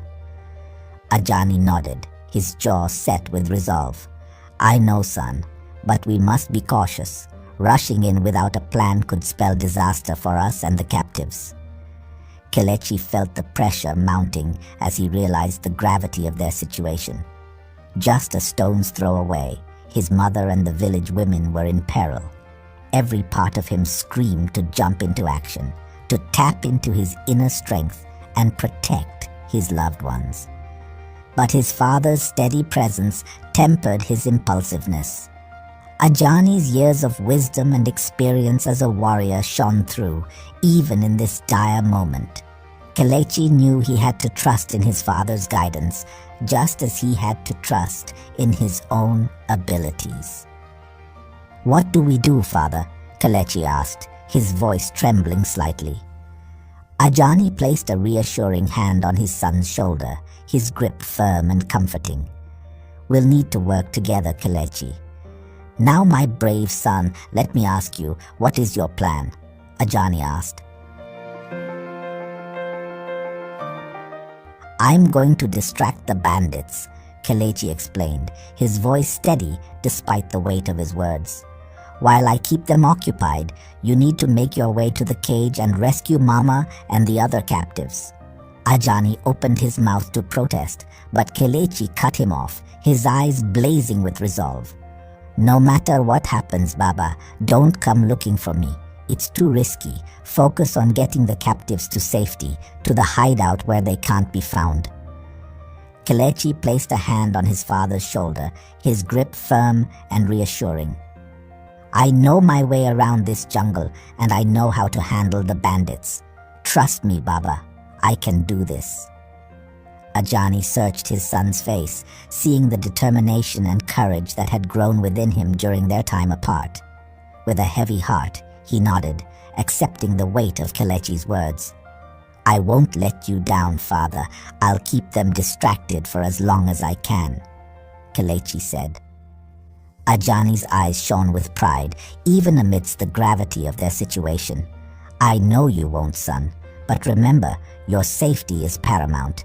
If things take a turn for the worse, you must retreat. We'll regroup and find another way."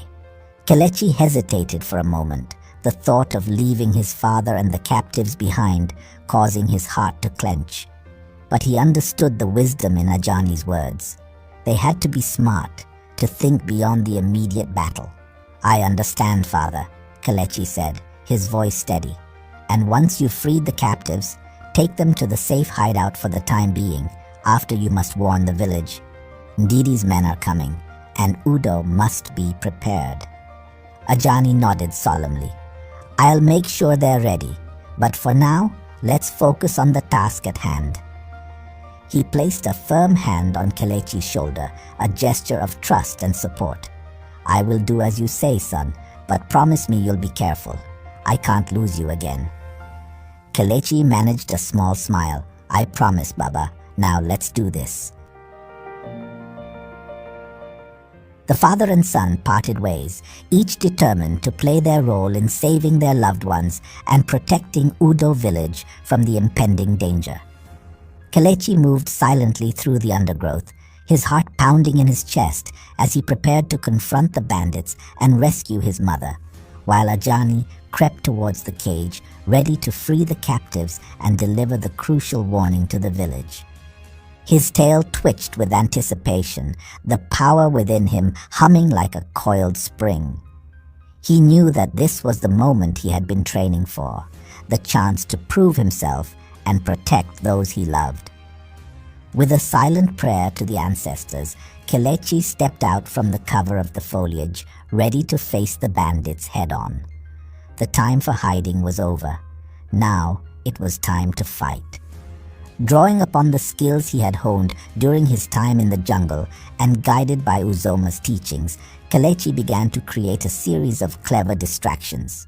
First, he picked up a handful of small stones and tossed them into the bushes on the opposite side of the camp, causing a rustling noise that immediately drew the attention of several bandits. As they moved to investigate, Kelechi darted to another location, snapping twigs and shaking branches to create the illusion of movement. The bandits, now on high alert, began to shout and point in different directions, their confusion growing with each new disturbance. Kelechi used their disorientation to his advantage, moving silently from one spot to another, always staying just out of sight. He sets small fires away from the captives, uses his tail to mimic animal noises, creating more confusion and panic amongst the bandits. Meanwhile, Ajani crept quietly towards the bamboo cage, his heart racing as he drew closer to his captive wife and the other women. With each step, he fought the urge to rush forward, knowing that any sudden movement could alert the bandits to his presence. As he reached the cage, Ajani carefully began to untie the bindings that held the door shut. His fingers worked deftly, years of experience guiding his movements. The women inside, seeing their chance at freedom, remained silent, their eyes wide with a mixture of fear and hope. Finally, the last knot came loose, and Ajani gently swung the door open. He gestured for the women to exit quickly and quietly, his eyes scanning the surroundings for any sign of trouble. Ngozi emerged from the cage, her face streaked with tears of relief. When she saw her husband standing before her, she nearly cried out in joy, but Ajani placed a finger to his lips, urging her to remain silent. As the other women filed out of the cage, Ngozi embraced Ajani, her body trembling with emotion. "Ajani, my love," she whispered, her voice barely audible. "You came for us." Ajani held her tightly, his own eyes brimming with tears. "I will always come for you, Ngozi," he murmured. "Always." Suddenly, Ngozi pulled back, her eyes searching Ajani's face. "Our son, Kelechi," she asked urgently, her voice tinged with worry.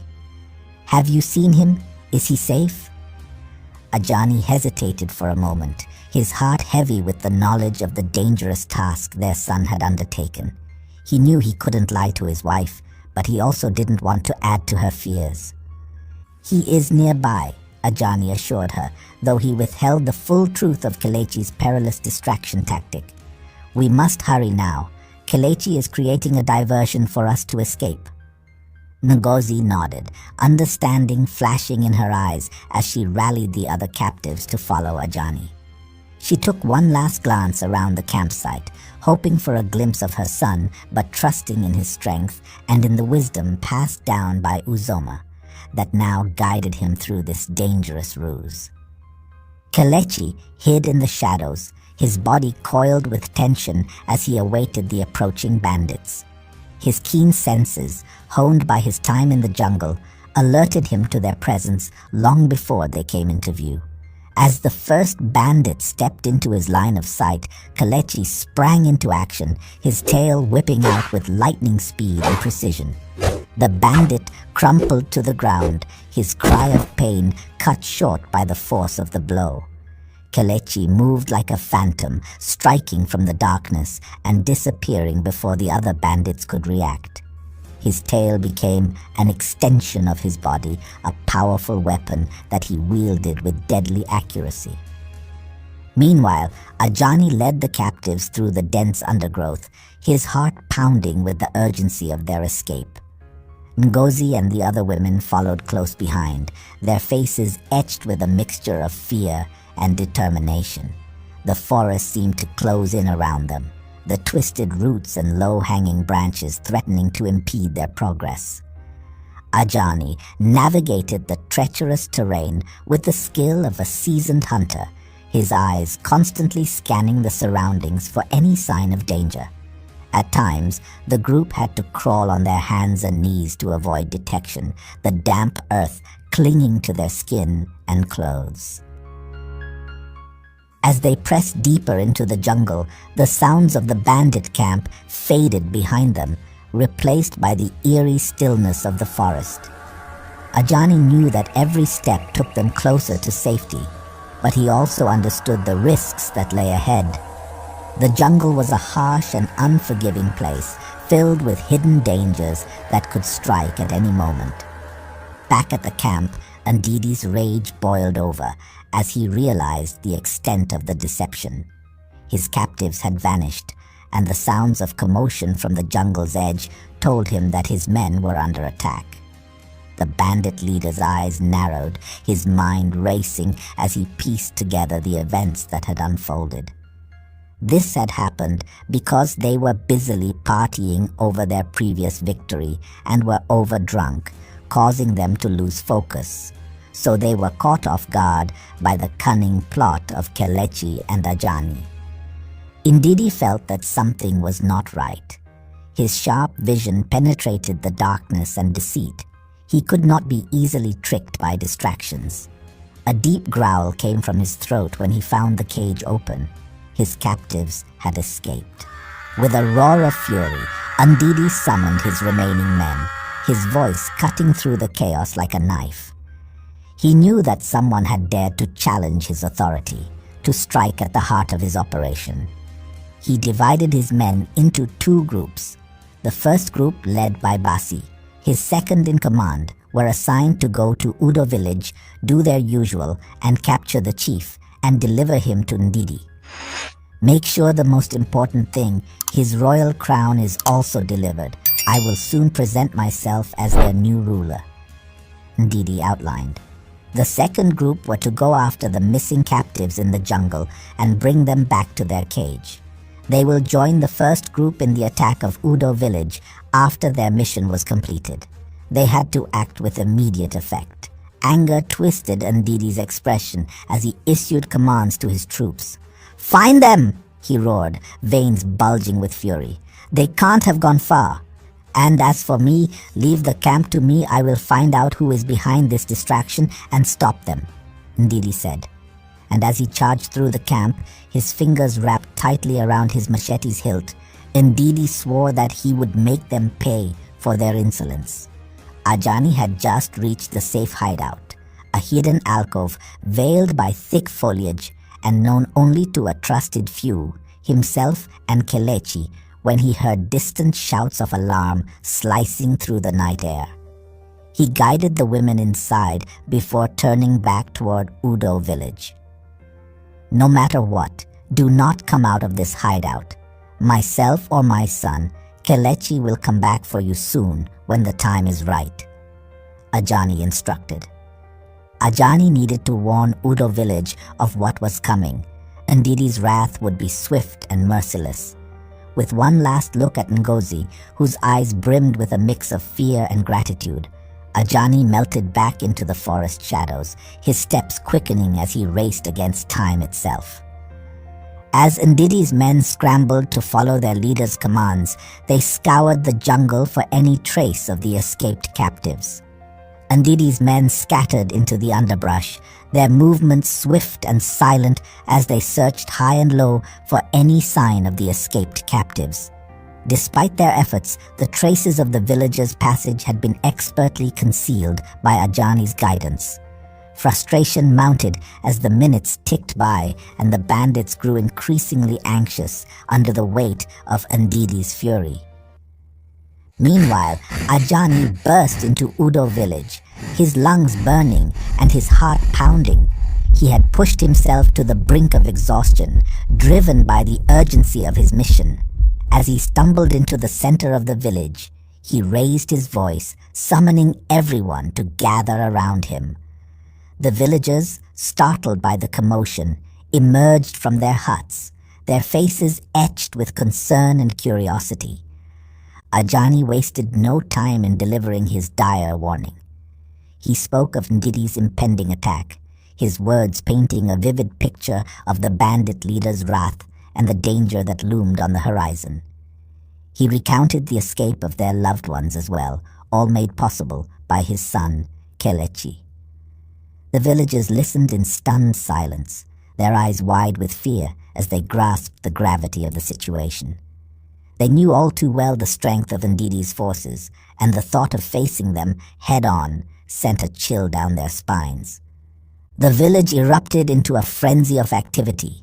Doors slammed, shouts filled the air, and torches flickered to life as warriors grabbed their spears and mothers clutched their children close.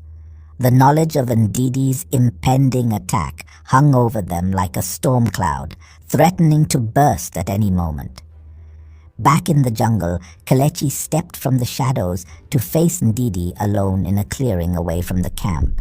His figure was lit by the soft glow of moonlight filtering through the trees. Kelechi confronted Ndidi, his heart pounding in his chest, as he revealed himself as the mastermind behind the distraction.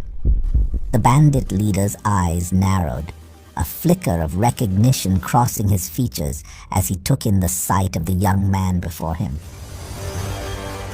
"Oh, so it's you, the monkey boy," Ndidi sneered, his words dripping with disdain. Kelechi stood tall, his gaze unwavering as he met Ndidi's mocking stare. "My name is Kelechi," he replied, his voice steady and firm. As the tension between them crackled like electricity, Kelechi tried to appeal to Ndidi's better nature. He spoke of the possibility of change, of leaving behind the life of violence and cruelty and returning home to make amends. With a mixture of fear and determination, he drew upon the wisdom instilled in him by Uzoma and the experiences that had shaped his life. With a steadying breath, he began to speak, his words carrying the weight of his struggles and the hope for a better future. "Ndidi, I know the pain you've endured," Kelechi said, his voice soft but firm. "I too have felt the sting of rejection, the cruelty of being cast out by those who should have loved and protected me." Ndidi's eyes narrowed, but he remained silent, allowing Kelechi to continue. "When Udo village sent me into the wilderness, I thought my life was over. I believed I was cursed, that I would never find acceptance or happiness." Kelechi's voice wavered, the memories of his exile still raw and painful. "But I discovered something in the depths of my despair, Ndidi. I found the strength to turn the evil that had been done to me into something good. I learned to embrace my differences, to use my unique gifts to help others." Kelechi's words hung in the air, the sincerity in his voice palpable. Ndidi's expression remained stoic, but there was a flicker of something in his eyes, a hint of recognition, perhaps even a glimmer of understanding. "You have the power to do the same, Ndidi," Kelechi pressed on, his voice growing stronger with each word. "You can choose to let go of the anger and the pain, to return home and make amends. Imagine the peace that could come from mending the differences between you and the village, the happiness that could flourish if we all learned to accept and embrace one another." Tears glistened in Kelechi's eyes as he spoke, the emotion of his words washing over him. He could see the conflict playing out on Ndidi's face, the battle between the hardened bandit and the wounded soul beneath. "Pretty words, monkey boy," Ndidi sneered, his voice dripping with contempt as he took a step closer to the young man. You truly believe you can change what has been done? So can you bring my mother back to life? Ndidi asked, his voice almost curious. You know, Kelechi, he said, his voice dripping with false sincerity. Maybe you're right. Maybe it's time for a change for the better. Kelechi nodded, his heart pounding with hope that his words had reached through years of bitterness and pain. A silence fell between them, a momentary truce in which anything seemed possible. For a moment, it seemed as though Ndidi was considering Kelechi's words, his expression softening ever so slightly. But then, like a switch being flipped, Ndidi's expression hardened once more, a cold smile twisting his lips. But you're a fool if you think I'll fall for your tricks. I have plans for you, and for Udo village, and no amount of your mewling will change that. Kelechi's heart sank as he realized that his words had fallen on deaf ears. Ndidi's heart was too consumed by hatred and the desire for revenge to be swayed by the promise of forgiveness and peace. You are just like your mother, naive, Ndidi spat out before launching forward with unexpected ferocity. Ndidi's powerful hand smashed into Kelechi's face so fast it was hard to see. The powerful hit made Kelechi fall back and land on the ground. Kelechi's face throbbed with terrible pain that made it hard for him to see straight or think clearly as he struggled to get up. As he fought to stay conscious, Kelechi's last thought was of his family, of the village he had sworn to protect. And then, as the darkness closed in around him, he felt himself slipping away, his fate hanging in the balance as Ndidi towered over him, a twisted smile on his face. As he slowly regained his senses, he realized that he was no longer in control of his own body. Ndidi's cunning had prevailed. With a triumphant cackle, the bandit leader dragged his unconscious captive deeper into the jungle, unaware of the fierce determination that still burned within Kelechi's unyielding spirit.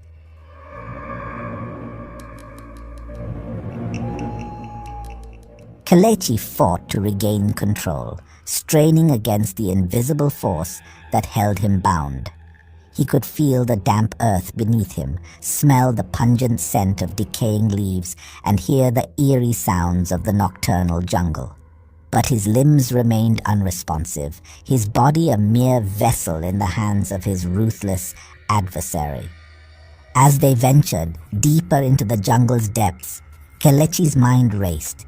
He knew he had to find a way to break free, to save his family and the village of Ndidi's treacherous plan. But how? His mind was his only weapon, and his captor was relentless, his eyes gleaming with malicious intent. Time seemed to stretch into an eternity as Kelechi desperately searched for a glimmer of hope, a way to regain his freedom and save his village from imminent danger. The faint glimmer of resilience within him flickered, refusing to be extinguished, even in the face of such adversity. Ndidi's laughter pierced the heavy jungle air as he tied Kelechi to a tree at the edge of his camp. The ropes bit into Kelechi's wrists, but it was the sting of humiliation that burned fiercer. Ndidi paraded in front of him, his every word dripping with scorn. Back in Udo village, chaos reigned as Ndidi's men launched their assault. The villagers fought bravely, their spears and arrows clashing against the bandits' crude weapons. But the raiders' numbers were too great, their ferocity unmatched. The defense crumbled, cries of despair echoed through the night. Basi led the charge with brutal efficiency, cornering Chief Okenwa within his own compound. The chief's wisdom and authority had always been the village's guiding light. Now, bound and defeated, he was dragged away like a trophy of war, his royal crown taken, signifying total defeat and disgrace. With Chief Okenwa captive, and Basi returning to camp with news of victory, the remaining bandits stood watch over Udo village, making sure no one would escape. Upon receiving the chief at camp, Ndidi's eyes gleamed with triumph. "You see, even your precious leader couldn't stop us," he boasted. The significance of capturing Chief Okinwa could not be overstated. He was not just their leader, but a symbol of Udo village's unity and strength. With him in chains, hope dwindled like a dying flame. "Now where is the most important trophy?" Ndidi asked. Basi handed him the royal crown. Ndidi was filled with joy as he was very close to making his dream a reality. Why was Ndidi so eager to receive the royal crown? Well, wearing it could mark him as the supreme ruler of Udo village. But then, there is even more profound reason to Ndidi wanting the royal crown so badly. Let me tell you the backstory. Little did young Ndidi know that the words his mother was about to speak would forever change the course of his life and the fate of Udo village. This was before Ndidi's mother, Chika's untimely death at the riverbank. On a quiet evening, as the sun dipped below the horizon and the shadows of the jungle grew long, Chika called young Ndidi to her side. She had been contemplating the hardships they had endured and the uncertain future that lay ahead, and she felt compelled to share a piece of her past with her son. With a heavy heart, Chika began to recount the tale of her exile from Udo village and the secret she had carried with her all these years. She spoke of the hidden temple deep within the jungle. Chika's eyes glistened with unshed tears as she pulled her young son close, her voice trembling with emotion. "Ndidi, my boy, there's something I must tell you, a secret that has been passed down through our family for generations." Ndidi looked up at his mother, his brow furrowed with concern. "What is it, Mama? Why are you crying?" Chika took a deep breath, steadying herself. "Many years ago, when I was a young girl in Udo village, I overheard the elders speaking of a hidden temple deep within the jungle. They spoke of an ancient staff, a weapon of immense power that resided within its walls. But there were trials and dangers that lay within. The temple was guarded by treacherous traps and deadly creatures." Ndidi's eyes widened, a flicker of excitement dancing in their depths. "A weapon like the ones the warriors use?" Chika shook her head, a sad smile playing on her lips. "No, my son. This staff is different. It is said to hold the power to command the very elements, to grant its wielder unimaginable strength and wisdom. But it is also a burden, a heavy responsibility that can corrupt even the purest of hearts." Her voice heavy with emotion as she continued her story. "There's more, Ndidi. The elders spoke of a prophecy, a prediction that the one who wields the staff and wears the royal crown of Udo village will become an unstoppable force, a ruler whose power cannot be challenged." Ndidi's eyes widened, a mix of wonder and confusion on his face. "The royal crown, like the one Chief Okenwa wears?" Chika nodded, her expression grave. "Yes, my son. The prophecy states that when the staff and the crown are brought together, the wielder will become the ultimate authority, a king or queen whose reign will last for generations." Ndidi fell silent, trying to process this new information. Chika gently lifted his chin, forcing him to meet her gaze. "But listen to me, Ndidi. This power is not meant for just anyone. The prophecy speaks of a chosen one, a hero who will use the staff and the crown to save Udo village from a great calamity. It is not a tool for revenge or personal gain." Tears streamed down Chika's face as she implored her son to understand. "Promise me, Ndidi. Promise me that you will never seek out the staff or the crown for yourself. Promise me that you will trust in the wisdom of the prophecy and let the chosen one fulfill their destiny." Ndidi, his own eyes glistening with tears, nodded solemnly. "I promise, Mama. I will never forget your words, and I will always strive to be the man you want me to be." Chica smiled through her tears, hugging her son tightly. "I know you will, my boy. I know you will."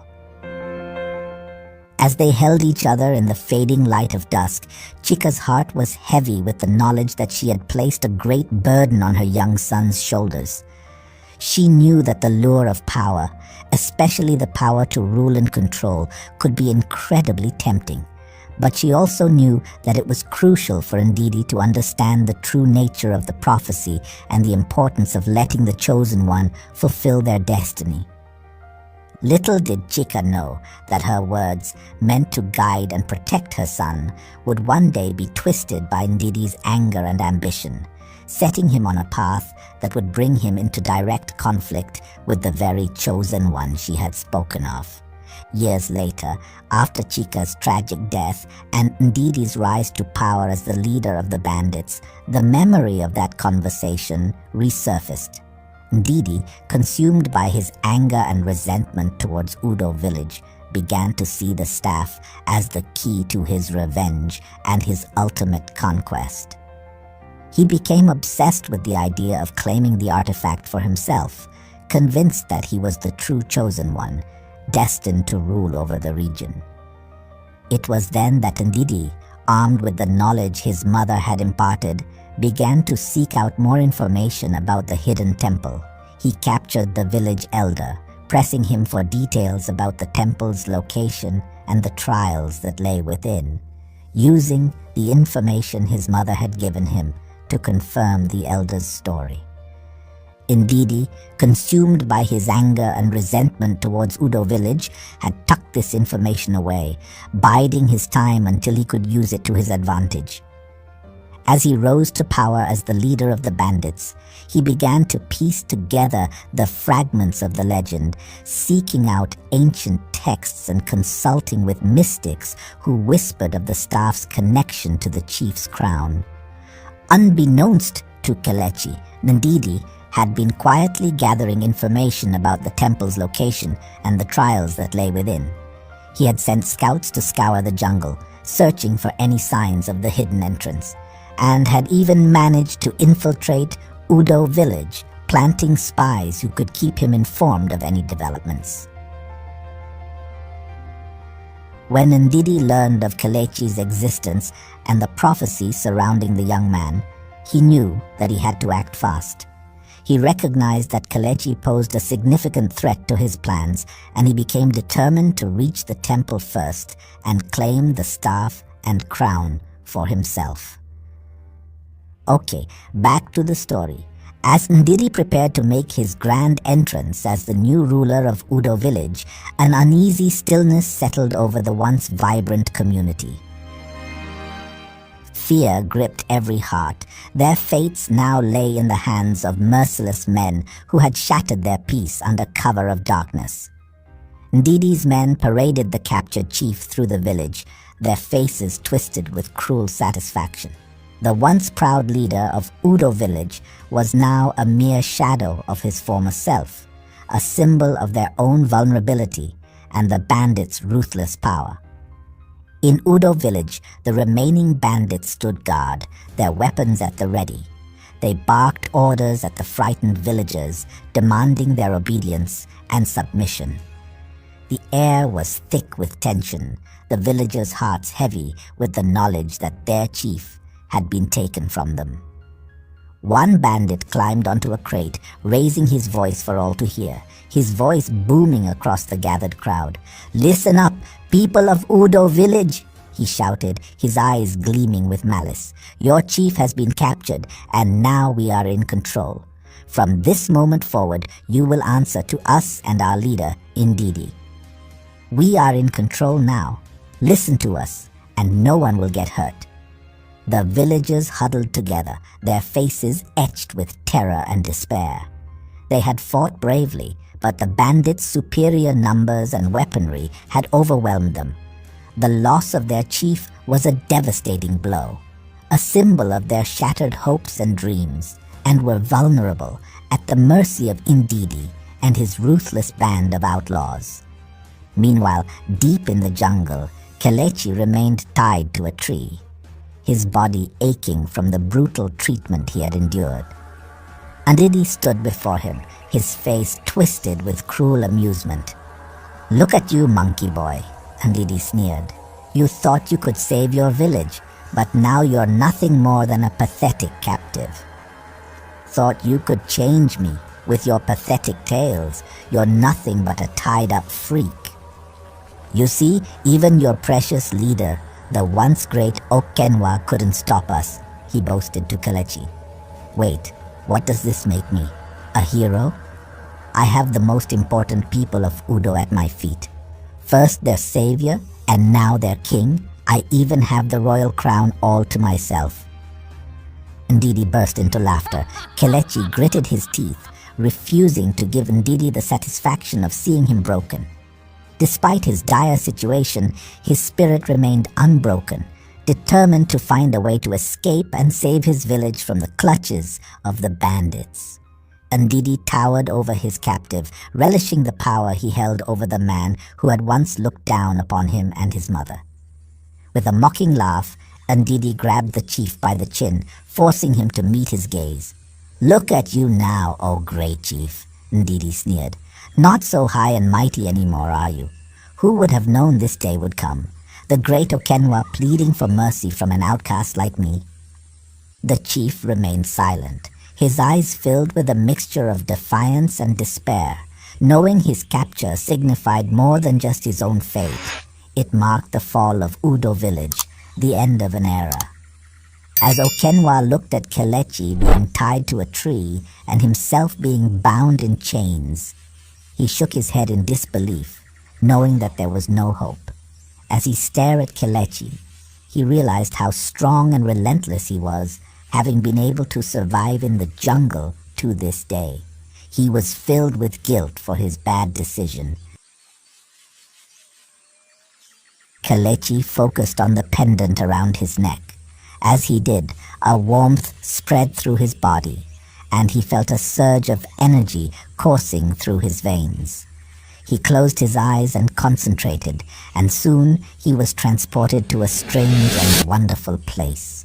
He saw the hidden temple, its entrance shrouded in mist and mystery. He saw himself, his tail coiled with power, standing before the ancient doors, ready to face the challenges that lay ahead. And then he heard Uzoma's voice, whispering the secret of the staff and the key to unlocking its power. "The staff is powerful," his mentor's voice echoed in his mind, "but it is also dangerous. You must use it wisely, but make sure you grab it first before anyone else does." Kelechi nodded, his heart pounding with excitement and trepidation. He knew that he had to find the staff and harness its power, or else Ndidi would succeed in his quest for ultimate dominance. Kelechi's eyes snapped open, a newfound determination burning within him. The vision from Uzoma had shown him the path he needed to take, and he knew he had to act fast. Using the strength and agility granted to him by his unique tail, Kelechi began to work at his bonds, his mind focused on the task at hand. Meanwhile, Ndidi and Basi dragged the chief through the dense jungle, making their way towards the secret temple. Ndidi's heart raced with anticipation, knowing that the ancient staff and the royal crown were within his grasp. With each step, he could feel the power that awaited him, the ultimate dominance he had always craved. In the secret hideout, Ngozi and the other captives followed Ajani's instructions, remaining hidden and out of sight. They huddled together, their hearts filled with fear and uncertainty, but they clung to the hope that Kelechi would find a way to save them and the village.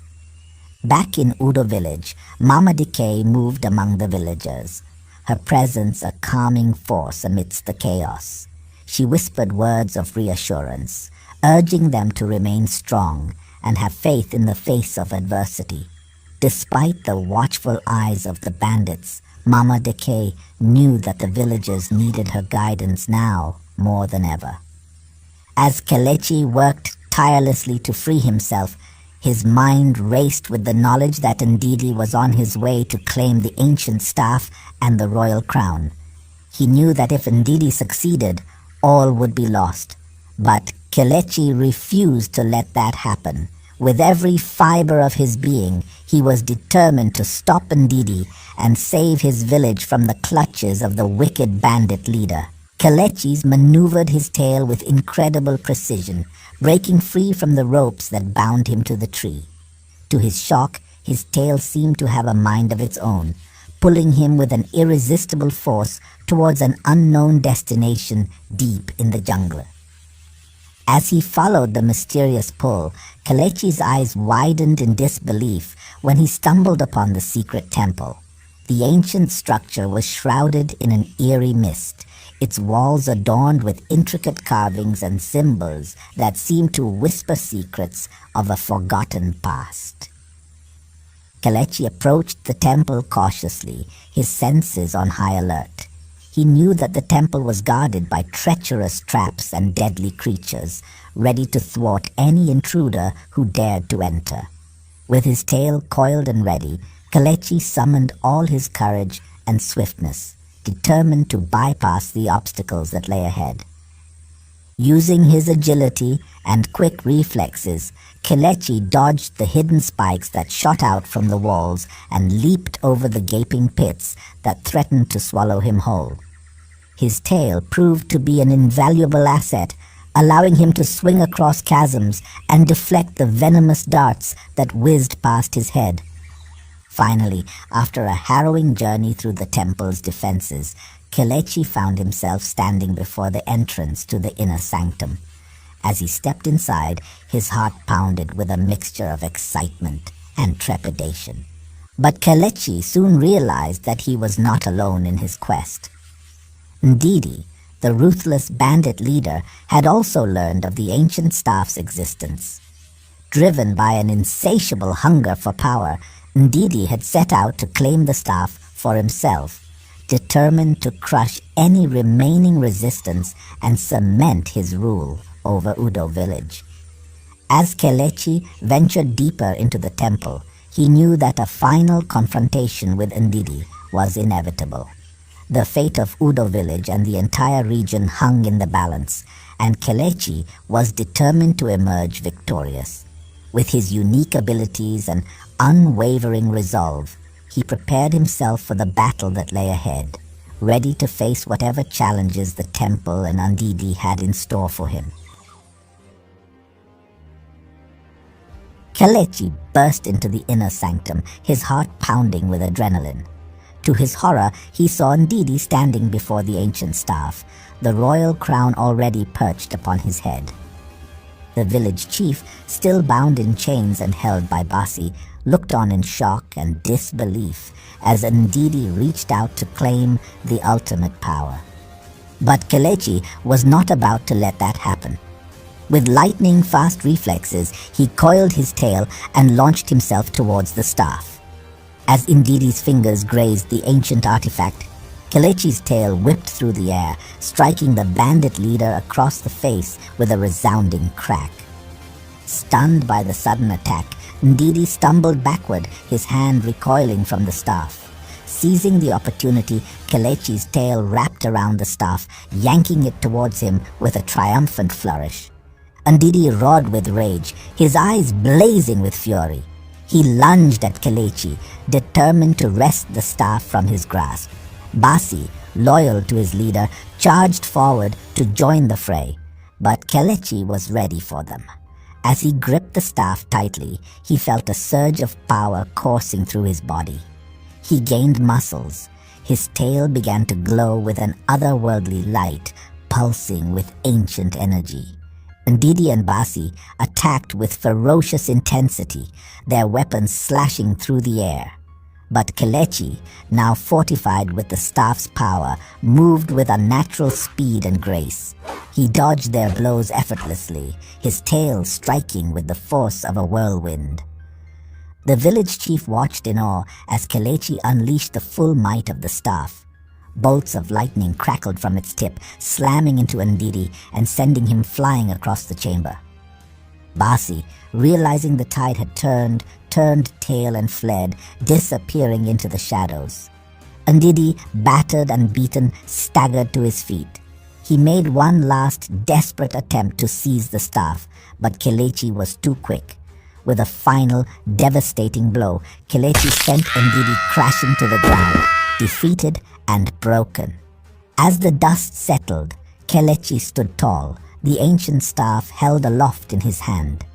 He could feel the wisdom of the ages flowing through him, granting him strength and power beyond his wildest dreams. The village chief, freed from his chains, looked upon Kelechi with a mixture of reverence and gratitude. Kelechi had emerged victorious, outsmarting Ndidi and claiming the staff for himself. With this new power at his command, he knew that he could finally protect Udo village and bring peace to the land. The journey had been long and perilous, but in that moment, Kelechi knew that it had all been worth it. Kelechi's fingers closed around the royal crown, its metal cool and heavy in his grip.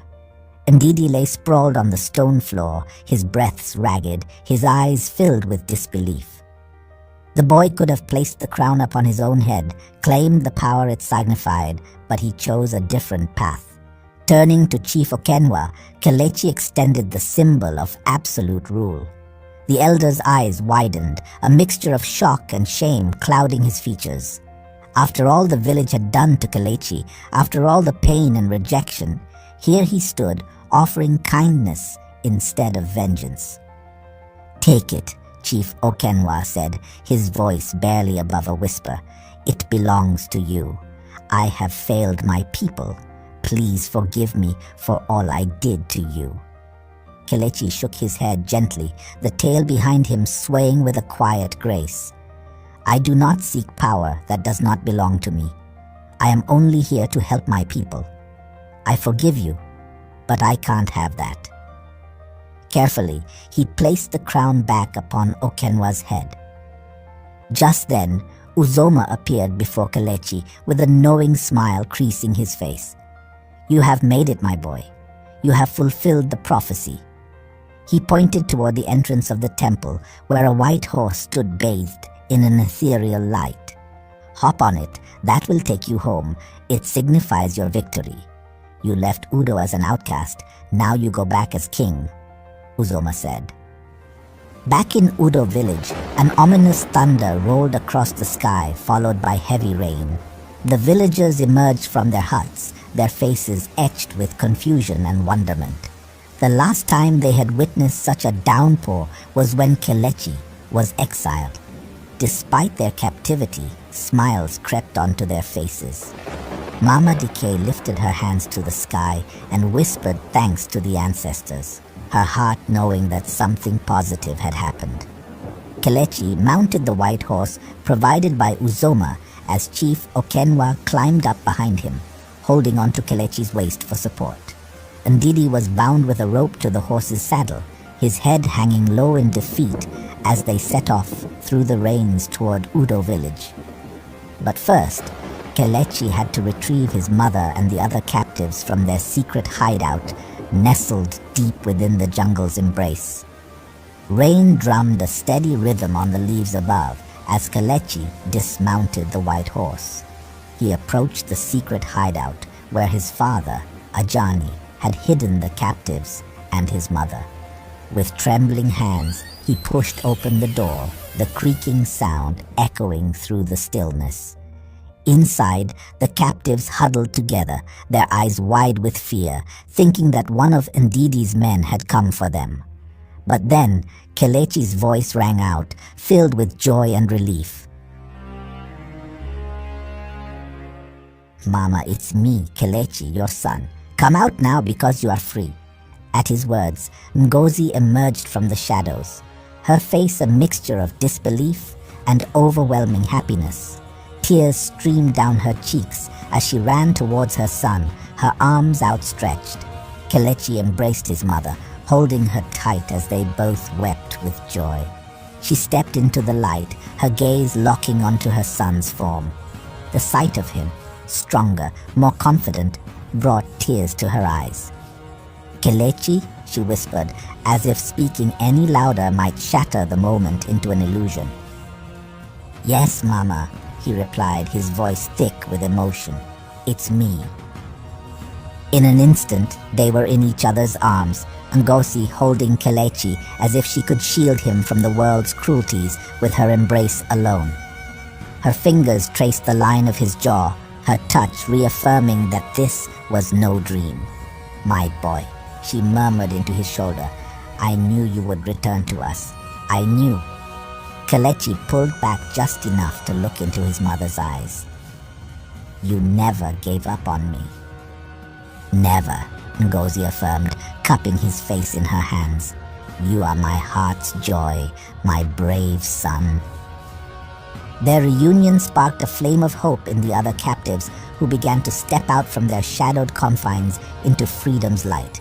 They gathered around mother and son, their faces etched with smiles born from relief and newfound freedom. With Ngozi by his side and the other women forming a procession behind them, Kelechi mounted the horse once more. The village chief took his place behind Kelechi, while Ndidi remained bound and defeated. As they set off towards Udo village, the women, led by Ngozi, formerly captives, freed by Kelechi, sang songs of freedom to honor the young hero. They led the way, as Kelechi followed behind, triumphantly riding his white horse and holding his staff. As the triumphant procession neared Udo village, the villagers heard the echoes of joyous songs carried on the wind. Curiosity and anticipation filled the air as they gathered at the village entrance, their eyes straining to catch a glimpse of the approaching group. The bandits, who had been left behind to guard the village, were happy, believing that their leader, Ndidi, had finally claimed his rightful place as king. But their expectations were shattered when the procession came into view. Leading the way were the freed captives, their voices raised in triumphant chants, their faces radiant with newfound hope. Behind them, riding atop a majestic white horse, sat Kelechi, his presence exuding strength and confidence. Gasps of disbelief and wonder rippled through the crowd as they recognized the boy they had once scorned and exiled. Alongside Kelechi rode Chief Okenwa, alive and well, the royal crown still perched upon his head. The villagers erupted in cheers, their hearts swelling with relief and gratitude. The bandits, caught off guard by this unexpected turn of events, readied their weapons, preparing to fight. But their resolve crumbled when they saw their once feared leader, Ndidi, bound and defeated, trailing behind Kelechi's horse. As Kelechi dismounted, the ancient staff held firmly in his grasp, the bandits marveled at the sight. Realizing the futility of their cause, they retreated, attempting to escape. But Kelechi's voice rang out, clear and commanding, "Seize them now!" The villagers, emboldened by Kelechi's presence, sprang into action, capturing the fleeing bandits. Kelechi addressed the captive bandits, his voice filled with authority. "Listen well if you wish to live. For all the years of trouble you have brought upon my village, you will now undo them. You will rebuild the damaged houses, aid the villagers in their farms, and help with animal husbandry. You will remain our prisoners and work to make amends for eternity." The village erupted in jubilation, their voices rising in a chorus of praise for Kelechi. They marveled at how Mama Decay had been right all along. Kelechi was indeed the hero foretold in the prophecy. Chief Okenwa stepped forward, his eyes brimming with gratitude as he recounted the tale of Kelechi's selflessness in the temple, how he had refused the chance to become king and instead chose to serve his people. Ajani and Ngozi embraced their son, tears of joy streaming down their faces. Mama Decay approached Kelechi, her eyes shining with pride as she congratulated him for his unwavering determination. The families of the returned captives reunited, their laughter and tears mingling as they thanked Kelechi and the ancestors for their deliverance. The days of fear and trepidation had given way to a season of peace and prosperity in Udo village.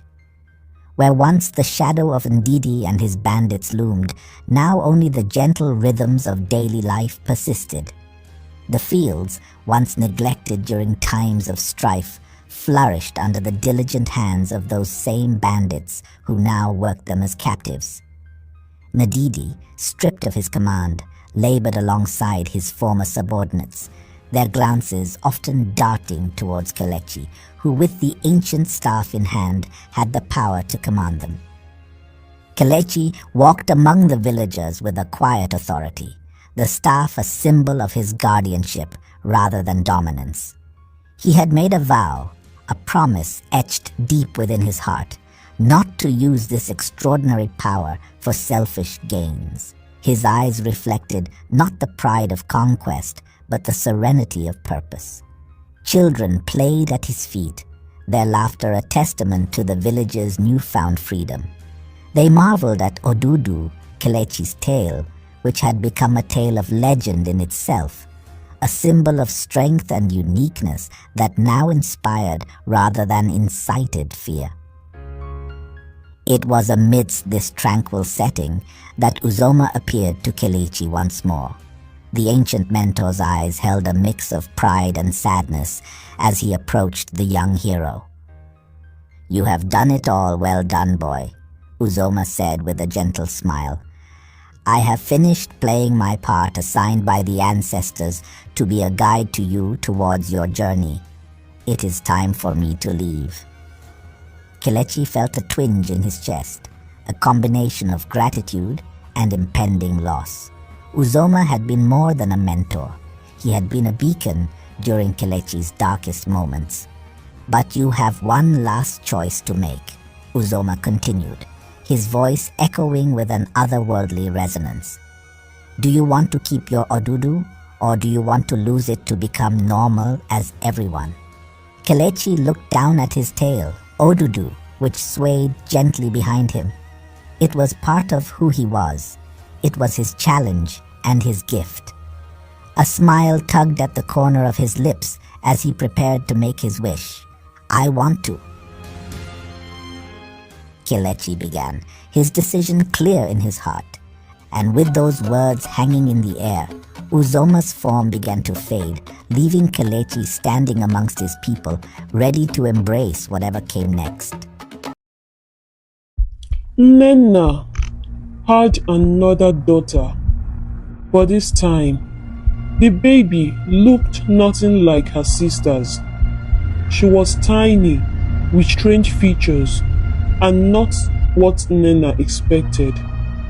Tears filled Nenna's eyes in horror and sadness as she stared at the baby.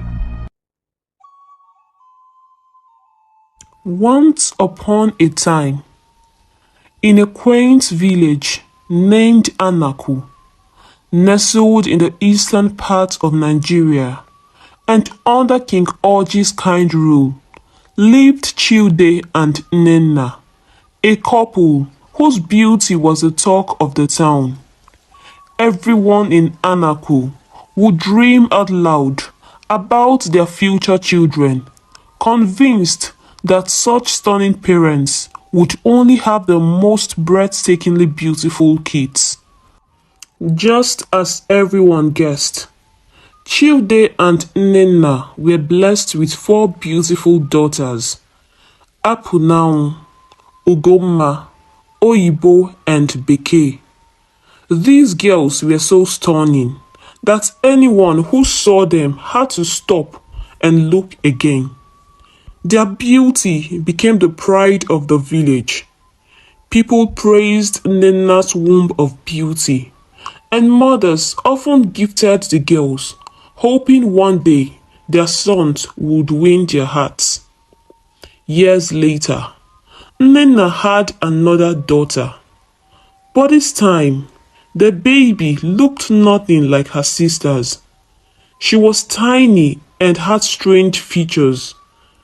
She was not what Nena expected. Tears filled Nena's eyes in horror and sadness. Her husband, unable to face the unexpected, fled, claiming he couldn't stay with what he wrongly called evil under his roof. Nena's heart was shattered, torn between the pain of her husband's departure and the arrival of her strange child.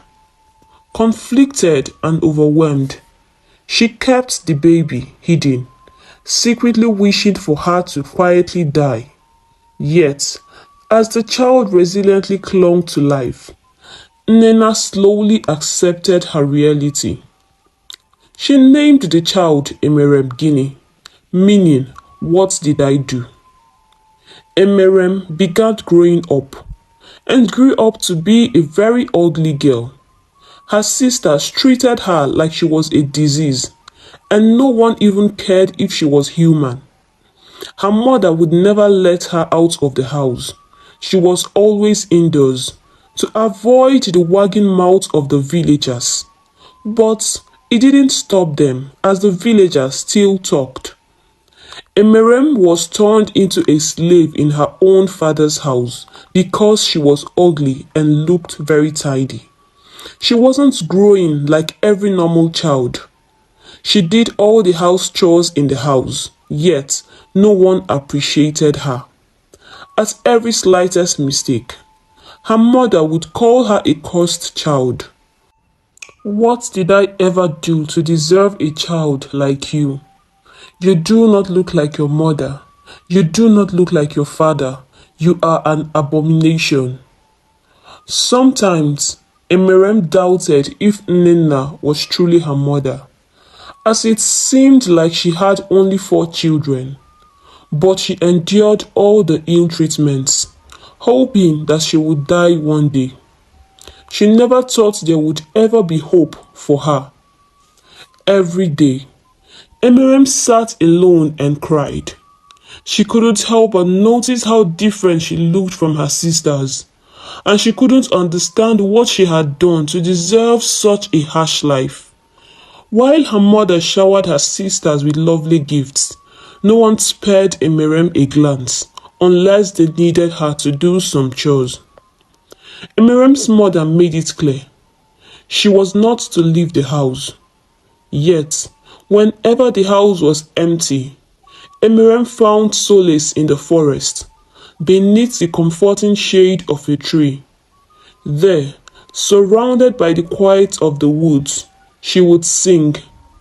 Singing breathed life into her, lifted her from her sadness, and for a brief time made her forget her troubles at home. Singing became a secret joy, and each evening, before anyone else came back, she would hurry home, holding onto the peace she found in her melodies. One day, while Emerem was lost in her songs under the tree, some girls returning with firewood spotted her. Dropping their loads in fear, they raced home, shouting, "Evil spirits! Evil spirits! Evil spirits!" Realizing the danger, Emerem knew she had to rush home to avoid being caught. By sundown, rumors had flown across the village about an evil spirit haunting the Achara forest, which had supposedly sought refuge in Nina's house. Unknown to Emerem, some of the children who saw her followed her home as she ran, tracing the source of their fear right to her doorstep. Immediately Nina heard this, she was so angry that she ran home, cursing at Emerem under her breath. "That evil child wants to embarrass me. Today, I will deal with her." When she got home, she angrily asked Emerem why she left the hut against her instructions. But as Emerem opened her mouth to speak, she began to hit her. "You want to disgrace me in this village. you cursed child." She lashed at her. When she left, Emirem cried her heart out, wishing death would take her. She couldn't bear the thought that she looked like nothing but an evil spirit in the eyes of the village children, and also couldn't understand why her mother hated her that much. She didn't create herself, she cried. When everything had died down, her mother came into her room and called her out in the middle of the night. "I need you to escort me somewhere," she said to her. "A friend of mine needs help." Emirem was surprised. Her mother had never calmly spoken to her before, so she felt her mother regretted her actions towards her and wanted to make amends. Hence, she followed her happily. They walked for a long time, crossing rivers and climbing mountains, but the journey was endless. At some point, Emirem got tired. "Mother, this place we are going to, is it still far?" "No," she responded. "We are almost there." Emirem was scared to provoke her mother by asking her more questions, but she wondered why her mother's friend had to live in that faraway forest. As they got to the middle of nowhere, her mother stopped and faced her. "I don't know how I got you, evil child. You have brought only pain to my heart, and I wish you died the day I had you. I've always prayed for you to die since I had you, but you refused to die. Rather, you have only brought me pain and shame.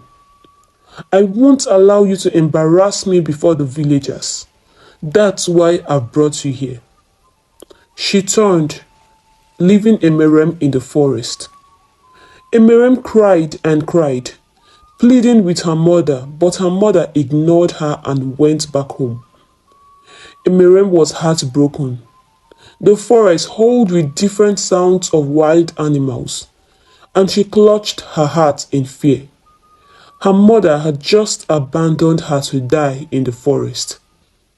Out of fear, she ran after her mother, calling and pleading with her not to leave her. But she lost her to the dark forest. She began wandering around the forest, and when she got tired, Emirem sat under a tree and cried her heart out. She knew she was going to die, and she prayed the death came quickly. The forest was dark and terrifying, and she closed her eyes. Soon, sleep took over her. Emirem felt a gentle tap and opened her eyes to see an old woman in front of her. She quickly stood up, scared and shaking, almost wetting herself. She realized she was still in the forest and was puzzled to see the old woman there. Then, the old woman spoke in a voice that was calm and comforting. "My dear, don't be scared. I mean no harm. I was just getting some cooking water and saw you. Why are you out here?" Emirem thought back to what happened the night before and started to cry. The old woman gently comforted her and then invited her to come home with her, saying she couldn't stand the thought of leaving Emirem alone in the forest. Emirem carried the water alongside the old woman as they headed to her home. They arrived at a simple, somewhat run-down hut, hidden deep in the forest. Despite its appearance, the place was tidy, clearly someone's home. Emirem couldn't help but feel it was a bit strange. Who would choose to live all alone out here, she wondered. She was even more surprised when the old woman mentioned she had been living there for more than 20 years. The old woman cooked some boiled yam, explaining to Emerem that she found the seeds in the forest and planted them near her hut. She also had plenty fruit and veggies, suggesting a life of simple self-sufficiency surrounded by nature. After their meal, Emerem opened up about her life, and the old woman listened with deep sympathy. "Your mother has been very cruel," she said, clearly upset. "I would have been grateful to have a child, no matter what she looked like, even like you. But don't worry, I will help you." The old woman began to share her own story with Emerem, making the moment even more special. She told her about a long time ago when she got married, full of hopes and dreams. However, life had other plans. She couldn't have children, which brought her much sadness. Seeing this, her husband decided to marry another woman in hopes of having a child. Tragically, when the new wife had a baby, the baby didn't survive. Immediately, fingers pointed at her, accusing her of causing the baby's death out of jealousy. The situation worsened when her co-wife also passed away from a mysterious illness. And again, the blame fell squarely on her shoulders. Her husband, swayed by the villagers' gossip, couldn't stand by her, and she was unjustly labeled a witch and banished to what they call the evil forest. "I've lived here since that day," she told Emirem, her voice a mix of sorrow and strength. "For 20 years, I've been all alone, with not a single soul passing by. But now, I think the gods saved me just for you. You are not just any child, you are a star. And I see its glow right on your forehead." Emirem laughed. "A star? Me? Here in this thick so-called evil forest?" It all seemed too strange and unbelievable. But what she didn't realize was that Uyego, the old woman, was no ordinary person. She had incredible powers hidden beneath her humble appearance and the simple life she led in the forest. Emerem was about to discover just how extraordinary her new friend was. The connection between her and Emerem grew stronger as they both found solace in their shared experiences of unjust treatment and exile. In the village, Nnenna felt a weight lift off her shoulders. A secret she had harbored for years now seemingly resolved. Whenever someone inquired about Emirem, Nnenna simply said she had died.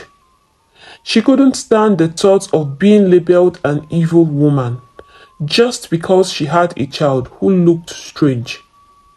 This lie was her escape from judgment and the whispers of the villagers, providing her with a false sense of relief from the guilt and complexity of her relationship with Emirem.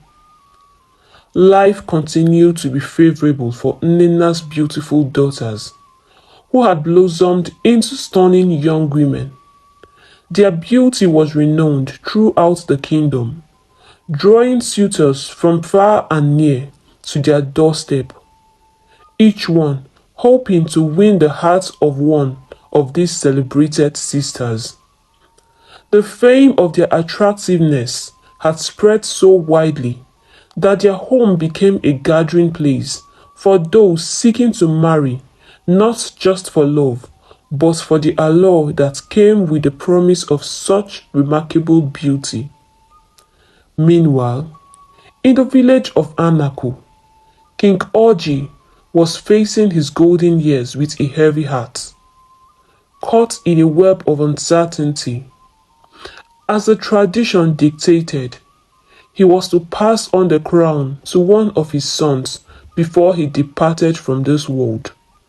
However, the palace was shrouded in confusion, as the decision of who should inherit the kingship was not clear-cut.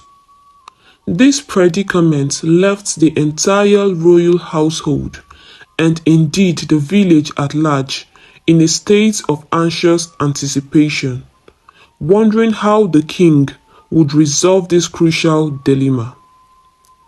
King Oji's dilemma revolved around his two sons, Chike and Dike, who were twins. Their entrance into the world was marked by a tale as unique as they were. The queen went into labor under the cover of the night, and in the urgency of the moment, her maidservants dashed out to summon the midwife. However, by the time the midwife arrived at the queen's chamber, the twins had already been born. In the hustle to clean and care for the queen and her newborns, no one thought to note which of the twins had been born first. This oversight led to a pressing and unprecedented question within the palace walls. Which of the twins was destined to ascend the throne? The lack of clarity on this critical detail posed a significant challenge, casting a shadow of uncertainty over the future leadership of Anaku. As King Oji grew older, his concerns deepened. His sons Chike and Dike shared a bond deeper than mere brotherhood. They were the best of friends, yet it was clear that their hearts lay in different places.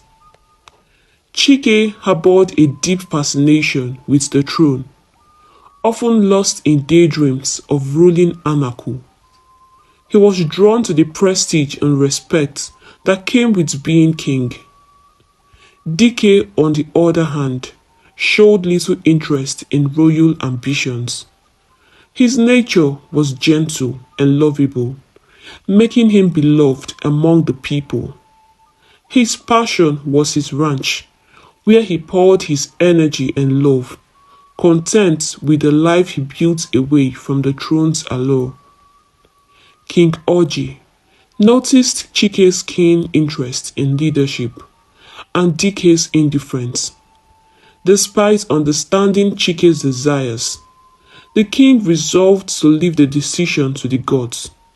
He believed in allowing a higher power to guide the future of Anaku. If the gods chose Chike, then he would accept that destiny with open arms, trusting that the welfare of his kingdoms would be in the hands of fate. King Oji, seeking wisdom, gathered with the village elders to call upon Ezemo, revered as the eyes of the gods, for guidance. Upon arrival, Ezemo made himself comfortable on a spread-out mat, entering a state of deep communion with the deities of the land. After a solemn period of invocation, he shared the divine directive. The princes were to undertake a quest in 4 market days, venturing into the mysterious Ajadu forest. Their mission was to find a special staff hidden deep within the earth of the forest. The true heir to the throne would be revealed by a guiding light within the forest, leading him to the staff, a sign of the gods' favor and protection. The king felt a weight lift from his shoulders with the assurance of his son's safe return. By the chief priest. Following the seer's instructions, the princes were to undergo a purification ritual without delay, preparing their spirits and bodies for the pivotal journey ahead. This process was not just about physical readiness, but symbolized their readiness to face whatever challenges lay in the path dictated by the gods, embarking on a journey that would not only test their courage, but also define the future of Anaku. In the serene heart of the forest, where Uyego and Emerem had found solace together, Uyego revealed a significant truth to Emerem. Uyego wasn't just any inhabitant of the forest. She was a seer, blessed with profound insight and power. She unveiled the dark tale of Emerem's birth. Something very grave happened while your mother was carrying you, Uyego began. One day, she visited the market with a craving for a particular type of meat. However, the price was far beyond what she was willing to pay. Despite the cost, her desire was overpowering. Amidst the hustle and crowd around the butcher's store, she seized the opportunity to take the meat without payment.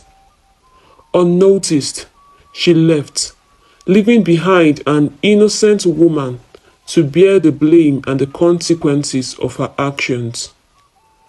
This woman, wrongly accused and publicly humiliated, as the angry mob stripped her naked and beat her up, cried out in her anguish and innocence, causing her accusers and the unseen thief to bear a lifetime of shame. Since your mother was pregnant with you, the curse took hold on you instead. Tears streamed down Emirem's cheeks as she absorbed the tale of her mother's deed, understanding for the first time the source of her pain and difference. Uyego comforted her, promising liberation from the curse.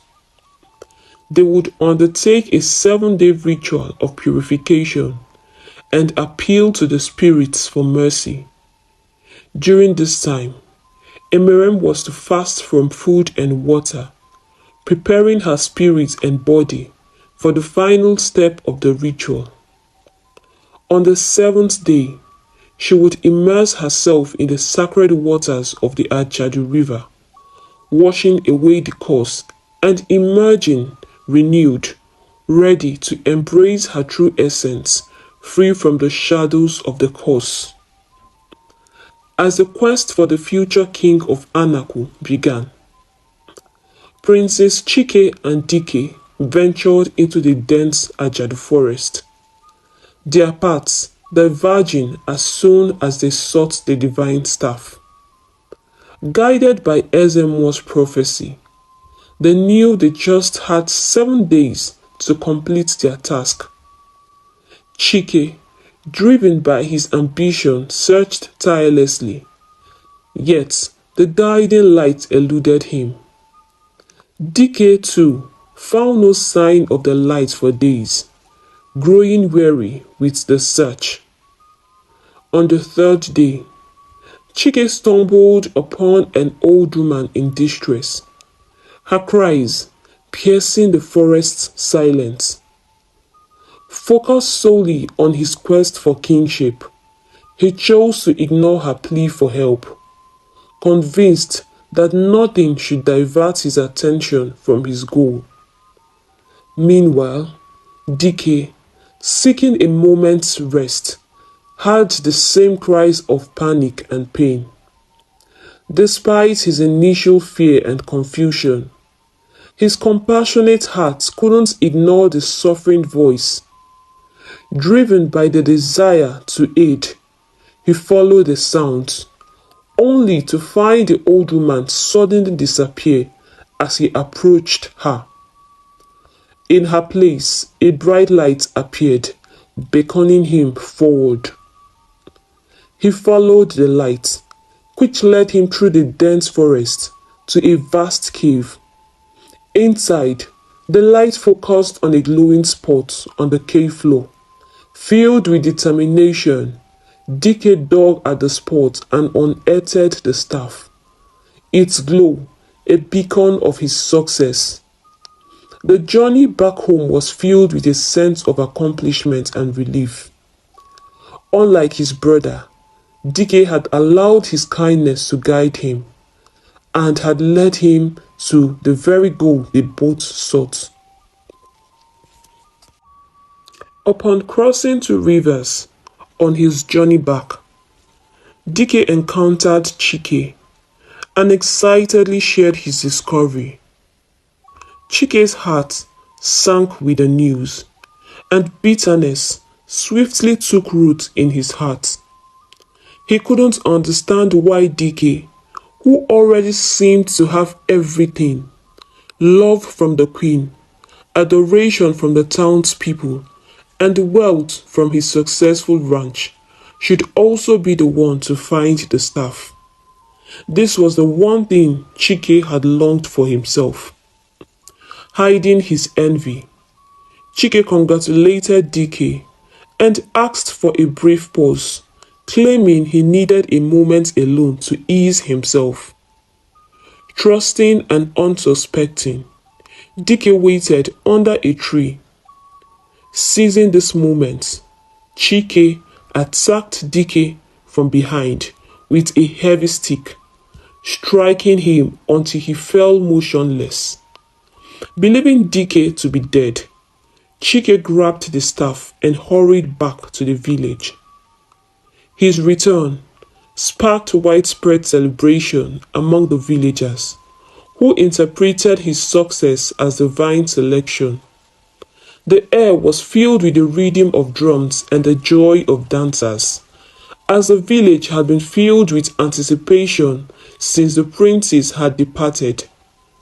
Drained and hungry from his days in the forest, Chike was welcomed with a lavish meal prepared by his mother. As he rested from the ordeal, the villagers' joy was tinged with concern for Dike, whose fate remained unknown to them. The celebration for Chike's return masked a dark deed, leaving the true test of character and destiny unresolved. Emerem had fulfilled the 7-day ritual and had taken her bath in the Ajadu River.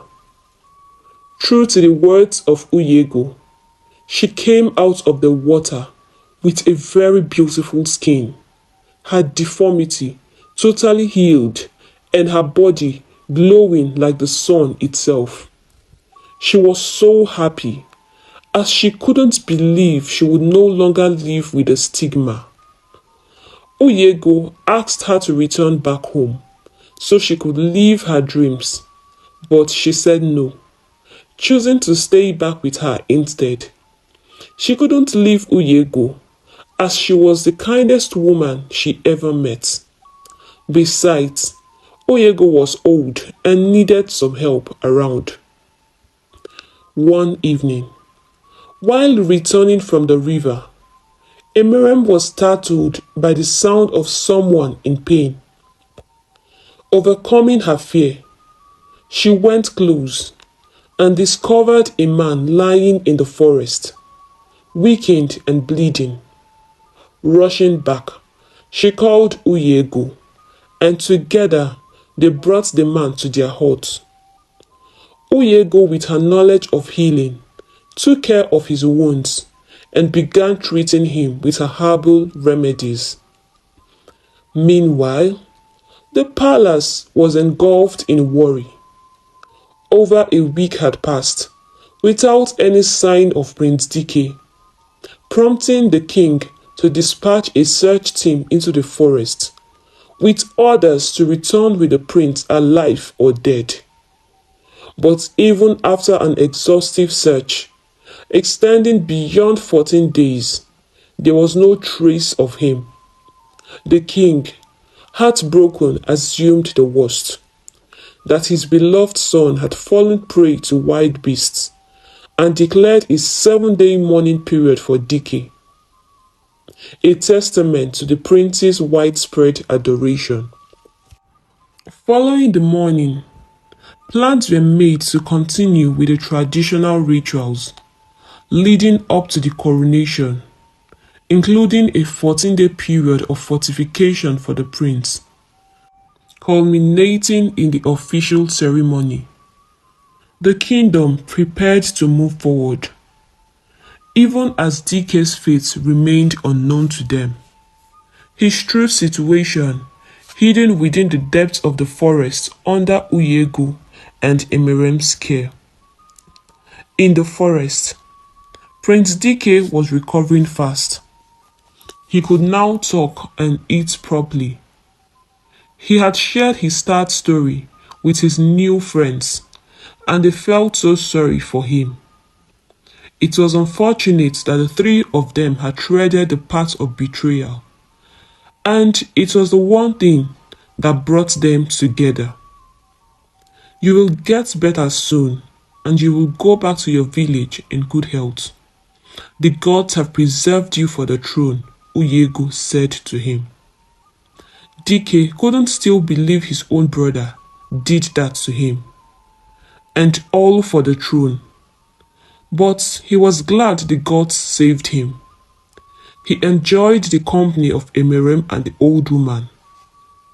Uyegu was very nice and caring, and Emerem was a beauty with an angelic voice.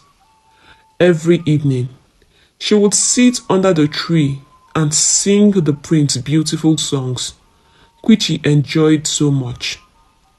With time, they grew closer, and each day, the prince found more reasons to love her. She was so beautiful. The way she took care of him, and the beautiful songs she sang him, could not just leave his mind. Oyego had caught him severally as he stared at her while she cooked, and it got her so excited. He knew within him that he had just found a wife, the woman of his dreams. On the day of the coronation, the whole village gathered to celebrate the crowning of the new king. Kings and princes from different kingdoms were invited. Noblemen of calibers were invited. Prince Chike felt so proud. He had dreamt about this day his whole life, and in a few hours he would be pronounced king. That day, he dressed in his royal apparel and looked so handsome. When he stepped out, the villagers couldn't argue that the gods had made the right choice, as Prince Chike looked so glorious in his royal attire. As the traditional priest and the Onowu, the chief kingmaker, conducted the final rituals of the coronation, Chike was declared king. Yet, as he attempted to sit on the throne, an unseen force repelled him. He tried severally to sit on the throne, but each time he tried it, it burned him. It was as if the seat of power rejected him. The crowd watched in stunned silence, their excitement turning to confusion and fear, as they couldn't understand what was happening. Just then, Ezemo, the revered seer, entered. All eyes turned to him, desperate for an explanation of the unsettling spectacle. With a voice that commanded attention, Ezemo revealed the truth. Prince Chike is not the rightful king of this land. He has not earned the staff, and he knows what happened to his brother, Dike. Under Ezemo's powerful enchantment, Chike found himself compelled to speak the truth. He fell to his knees, his voice breaking as he confessed to attacking Dike in the forest, taking the staff by force and leaving his brother dead. The king, along with everyone present, was shocked. "Your own twin brother," the king repeated, unable to grasp the magnitude of Chike's betrayal. The villagers expressed their disdain, openly rejecting the heinous acts Chike had committed. Then, amidst the turmoil, Ezemo announced a turn of fortune. With all eyes on him, he prepared to share a revelation that would reshape the destiny of Anaku. Prince Dike is alive and in the heart of the forest, around the Ajadu River. He was found by two kind people and has fully regained himself. Let the king send out men to go into the forest and bring back the prince. And as for Chike, the king should decide his punishment. With that, he turned and left. Without delay, the king sent out a search party immediately, and they all hurried down to the forest to bring back the prince. Uyego was happy when she saw the king's men. She knew they had come for the prince, and was also happy that Emerem finally found fulfillment. She had watched her bond with the prince, and the love between them was undeniable. Finally, she could die a fulfilled woman, as God has used her to save a kingdom that rejected her 20 years ago. They thanked Uyego and Emerem and took the prince. Tears rolled down Emerem's eyes. She was so sad the prince was leaving, as they both had bonded so well, and she was going to miss him dearly. The prince was a very kind and soft man, and the way he conversed with her, she was so in love with him. She never thought she would ever see him again. But the prince had no plans to leave them. He ordered the men to bring them out of the forest, as they both saved his life. But Uyego insisted she would stay back. That place was home to her, and she never would leave her home. Unknown to them, Uyego was no human but a spirit. She was the guardian of the forest and had existed for over 1,000 years. Her mission was to rescue good people and not allow any harm come near them. But she never reveals her identity to humans so that they wouldn't be scared of her. She could be an old woman, and she could also be a young woman whenever she wanted. All the stories about the villagers banishing her were all made up, and her hut could only be visible whenever she wanted it to be. That was why the first search party couldn't see the hut. She held Dike and Emerem's hand and blessed them. Then she bade them goodbye. As they set off, Emerem turned to bid her goodbye once more, as she wasn't happy to leave her behind. But to her utter amazement, everything had vanished. Fear gripped them, as they now knew that they had been with a god and not a man. The villagers went crazy at the sight of Prince Dike. Everyone was so happy to see him. His mother shed tears of joy. He was the man after the heart of the people. Ezemo was also there to celebrate the prince in person, and a date was fixed immediately for his coronation. It was going to be a double celebration, as he would also be getting married the same day to the love of his life, Emerem. The prince narrated the story of how he found Emerem in the forest and how she was abandoned by her mother, Nnenna. Nnenna was shocked. She couldn't believe it was Emerem standing with the prince. She had changed and looked so beautiful. She cried her heart out when she learned she was the cause of Emerem's misery. Yet, she treated her with so much wickedness. Her sisters, who were all still unmarried, as we were waiting for kings and rich men to come ask for their hand in marriage, were so sorry, as they had all treated Emerem badly. They came closer as they knelt and asked their sister for forgiveness. Emerem had a good heart, and she knew she deserved to be happy and free. The gods had turned her pains into joy. Therefore, she forgave her sisters and her mother. She knew they must have learned their lessons. The villagers stood in shock as the prince openly made his intentions to marry Emerem known. He told them that she was the best thing that had happened to him in his journey. He looked at her with so much love in his eyes, and Emerem loved him too. On a grand occasion, Prince Dike was crowned king alongside his queen Emerem. They got married and lived happily ever after. The king disowned Chike and sent him out of the palace.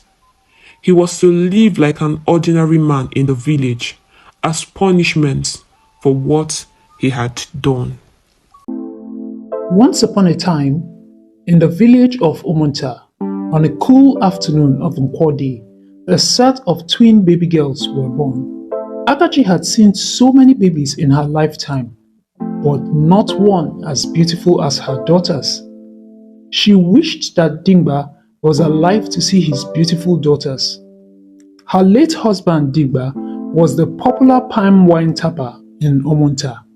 There was not a wedding, burial, party or festival that he was not contracted to supply palm wine. His palm wine had made him very popular in Omunta and the villages beyond. Dingba had died instantly after his fall from the tree where he had climbed to tap wine. Akachi was a trader. She sold fruits at the village market.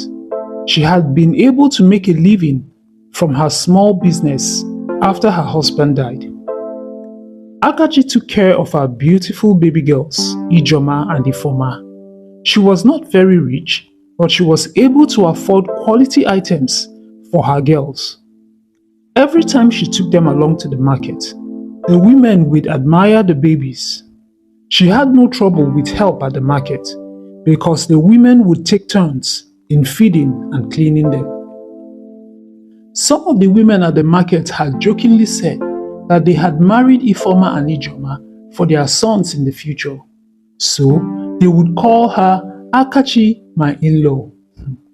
Everything was fine until one fateful day, 2 days after the twins turned one. Akachi woke up in the morning to get her twins ready for the day. She noticed some rashes on baby Ijoma's neck. She looked at it closely and decided that it was nothing serious, just heat rash. It was the beginning of March, the start of the raining season, but the rains weren't serious yet, so the weather was very hot. She made up her mind to buy a good dusting powder once she gets to the market. That day at the market, Akachi found a good powder and applied it on baby Ijoma. At first, the powder seemed to help because baby Ijoma did not react. She was happy and relaxed and went on playing. Towards the evening, however, Mama Chidi, who had been with the girls, noticed that baby Ijoma had become restless and was scratching her neck vigorously as she cried. She took a look at the baby's neck and realized that the little rash she had seen in the morning had spread from her neck onto her chest and her back. Apart from that, the rash was now looking like boils with pus inside. She called Akachi's attention. Akachi, on seeing her daughter's body, was terrified. What could have happened to her baby? Was it the powder she applied to her body? But the other women said it wasn't. Everyone knows that Mama Nkechi sells original products. The women took turns in checking the powder and they confirmed that it was original. On seeing how uncomfortable baby Joma was, the market women advised Akachi to apply Nzo to her body, that it will help in calming the irritation. The women rallied round and found Nzo. They quickly crushed it, mixed it with water, and applied it on baby Joma. The Nzo solution seemed to work because baby Ijoma stopped crying and slept off. The market women also advised Akachi to squeeze some nchangu in water and give to the baby to drink, so that whatever it was could be treated from the inside. Akachi accepted the advice and bought some nchangu from the market that day before going home. The Nzo and nchangu solution seemed to work because after using both solutions for 3 days, the rash stopped spreading and started healing. By the 6th day, the rash and boils had healed completely, and only the scars and dryness were the evidence of what the baby had suffered. Akachi did not mind. She was certain that her daughter's skin would heal perfectly later on. Everything was fine. Everything went on well until the twins reached puberty and the rash resurfaced. This time, it spread through her entire body, on her head, her face, her neck, chest, back, hands and legs. It was so bad that sitting or lying down was very uncomfortable for Ijoma. Akachi had tried the Nzo and Nchangu remedy again, but it did not work. She took her daughter to the village herbalist, who gave her several concoctions to drink and apply to her body, but all of this failed to work. Some of the villagers recommended some herbalists from neighboring villages. Akachi took her daughter and went along. She was willing to do anything to alleviate the suffering her daughter Ijoma was going through. But none of the concoctions that were given seemed to work. Meanwhile, Ifeoma had no problems, just the usual changes that goes on during puberty. She had very beautiful hair, skin and face, and was growing into a very beautiful young lady. Ijoma, on the other hand, had lost all her hair due to her sickness. Her skin and general appearance had become unpleasant. She had patches all over her body, and most of the rash were filled with pus. Even the slightest layer of clothing was uncomfortable for her. Akachi was doing her best to help her daughter, but nothing seemed to be working. She was spending a lot of money, mostly the money for her business. Soon, she could not even afford to buy goods on credit anymore because she was not meeting up with payments. Ijoma's condition went on for years. By this time, she had developed a terrible smell because of the sores on her body. People started to avoid her. No one wanted to come to their house anymore. By the time the girls turned 18, Akachi had given up hope that her daughter will get better. Meanwhile, Ifeoma had grown into a very beautiful young lady. At 18, she started attracting suitors.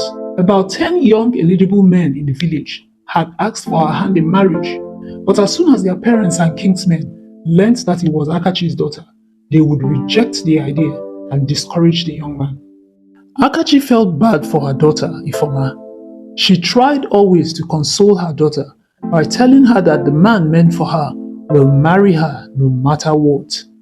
Ifeoma was not happy with what was happening to her, but she could not compare it to what her sister was going through. She witnessed her pain and discomfort daily and wished there was something she could do to help her sister.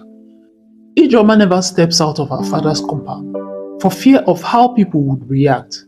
She tried it one time and had a very unpleasant experience. That cool evening, Ifeoma had said she wanted to go for a swim at the stream. Ijoma had said she wanted to accompany her. It was getting dark and a lot of people would have gone back to their houses. Besides, she needed the exercise, being that she hasn't been anywhere recently. As they walked to the stream, they saw 3 maidens, Adaobi, Nkechi and Anya, walking towards them. The moment they realized it was the twins, they started to laugh and make nasty remarks. As Ijoma and Ifeoma got closer, they could hear their conversation. "Oh, it is the living dead and her twin sister," said Anya as the girls laughed out loud. "Why can't she just remain in her father's compound instead of parading herself and polluting the air?" Adaobi said. They held their nose as they passed. Then the third maiden said, I hope you are not going to the village stream to pollute the water. Ijoma and Ifoma said nothing. They continued on their way. Ozumurangu, I am talking to you. Before Ijoma could stop her sister from moving, Ifoma's hands were already on Nkechi's face in 2 dirty slaps. How dare you speak to my sister like that? Are you mad? The other 2 maidens made an attempt to attack Ifoma, but as Ijoma came closer to rescue her sister, the girls retreated for fear of coming in contact with Ijoma's body. The 3 young ladies grumbled away, promising to get back at Ifoma. Ifoma, you can't go on fighting everyone that insults me. I will, and I can. No one should speak to you in that manner. It is just not fair. Ifoma could not understand how her sister can be so calm and forgiving in her situation. With everything going wrong in her body, she still had the ability to crack jokes, smile and love. You can't spend 10 minutes with her and not laugh. Ifoma prayed every day that someday she would find someone who loves and adores her. One cool evening, Ifoma was heading into the bush, not too far from her house, to get some herbs for Ijoma to bathe with, as ordinary water irritates her body a lot. She met someone, a stranger by the look of his dressing. He seemed lost. Good day, he said. Please, how do I find my way back to the palace? Ifoma pointed him to a direction and said, You are not from these parts. Are you related to the king? No, I'm not. I'm a visitor. We came to spend some time with the princess and her family. The wedding will be coming up soon. Oh, Ifoma said. He was very handsome, she thought, and by the look of his dressing, rich too. The young man noticed she was shy and said, Thank you. You're welcome, replied Ifoma, and congratulations on your soon-to-be marriage, as she walked away. Oh, no, I'm not the one getting married. It is my twin brother. Your twin brother? Really? Ifoma said. I'm also a twin. Really? Oh, pardon my manners. My name is Chika. I am Ifoma. Chika extended his right hand for a shake. Ifoma accepted and they both shook hands. A beautiful name for a beautiful lady, he said. Ifoma smiled. So what are you looking for in the bush? I'm going to get some herbs for my sister. Is she a herbalist? He asked. No, she isn't, replied Ifoma. She bathes with it. It helps to calm her skin. What's wrong with her skin? I can't tell that to a total stranger, Ifoma said with a smile. I understand. Thanks for pointing me to the right direction, he said, and left. Ifoma stood for a while and watched him leave. He was so handsome, she thought. I wish that someday I and Ijoma will find someone that cares deeply for us, she said out aloud. Until then, she will remain unmarried till her sister finds someone. Ifoma had told her mother, Akachi, that she wasn't interested in marriage anymore.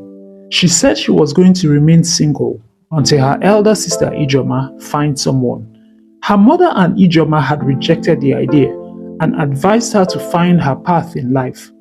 After all the rejections she's had, 2 men had actually made it to introduction and were serious about settling with her. But Ifoma had turned them down. Akachi had promised not to force her daughter into marriage, but remained adamant about her advice. Meanwhile, at the palace, Chika could not stop talking about Ifoma and how beautiful she was. He was speaking with his twin brother Chikwe when the princess overheard them. Which Ifoma are you talking about? She asked. Is it Akachi's daughter? I don't know her mother's name, replied Chika. But she said she was going to get some herbs for her sister to birth with. Oh, that is Ifoma, Akachi's daughter. Their father, Mazi Dimba, was well known for his palm wine. Wait a minute, said Chikwe. Are you talking about Dimba? The popular palm wine tapper? The princess nodded. Did you know him? He was a very good friend of my uncle. He would travel miles and miles just to bring my uncle and father the best of his wine. It was such a pity what happened to him. So Ifeoma and her sister are his daughters? Yes, said the princess. And you cannot go closer to Ifeoma or Ijoma, her sister.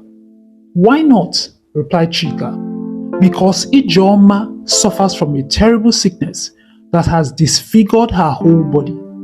No one associates with them in this community. She's practically a walking dead anyway, just waiting for death to finally claim her. Princess, Chikwe said in anger. How can you speak of a human being in that manner? Don't you have sympathy for people who are not as fortunate as you? I do not care, replied the princess. And don't you dare go close to Ifeoma again, or I will report this to my father. She walked away. Chika looked sad. He really liked Ifeoma and wanted to see her again.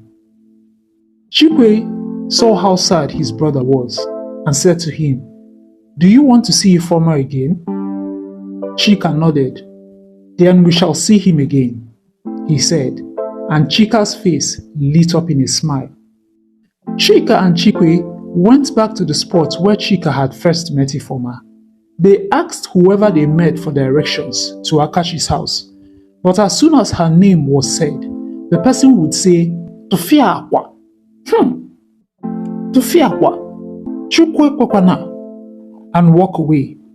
Finally, someone reluctantly pointed them to the right direction. They walked into what seemed like an empty compound. There they heard sounds of laughter coming from behind the house. They followed the sound and found Ifeoma and her sister in a tent. Ifeoma was in shock as soon as she recognized Chika. What are you doing here? I mean, how did you find my house? Ifeoma asked. We asked around, said Chika. I'm so sorry to show up uninvited, but I really wanted to see you again. This is my brother Chikwe. Nice to meet you, Ifeoma, said Chikwe. Hello, Ijoma. The brothers didn't seem like they were being bothered by a foul smell.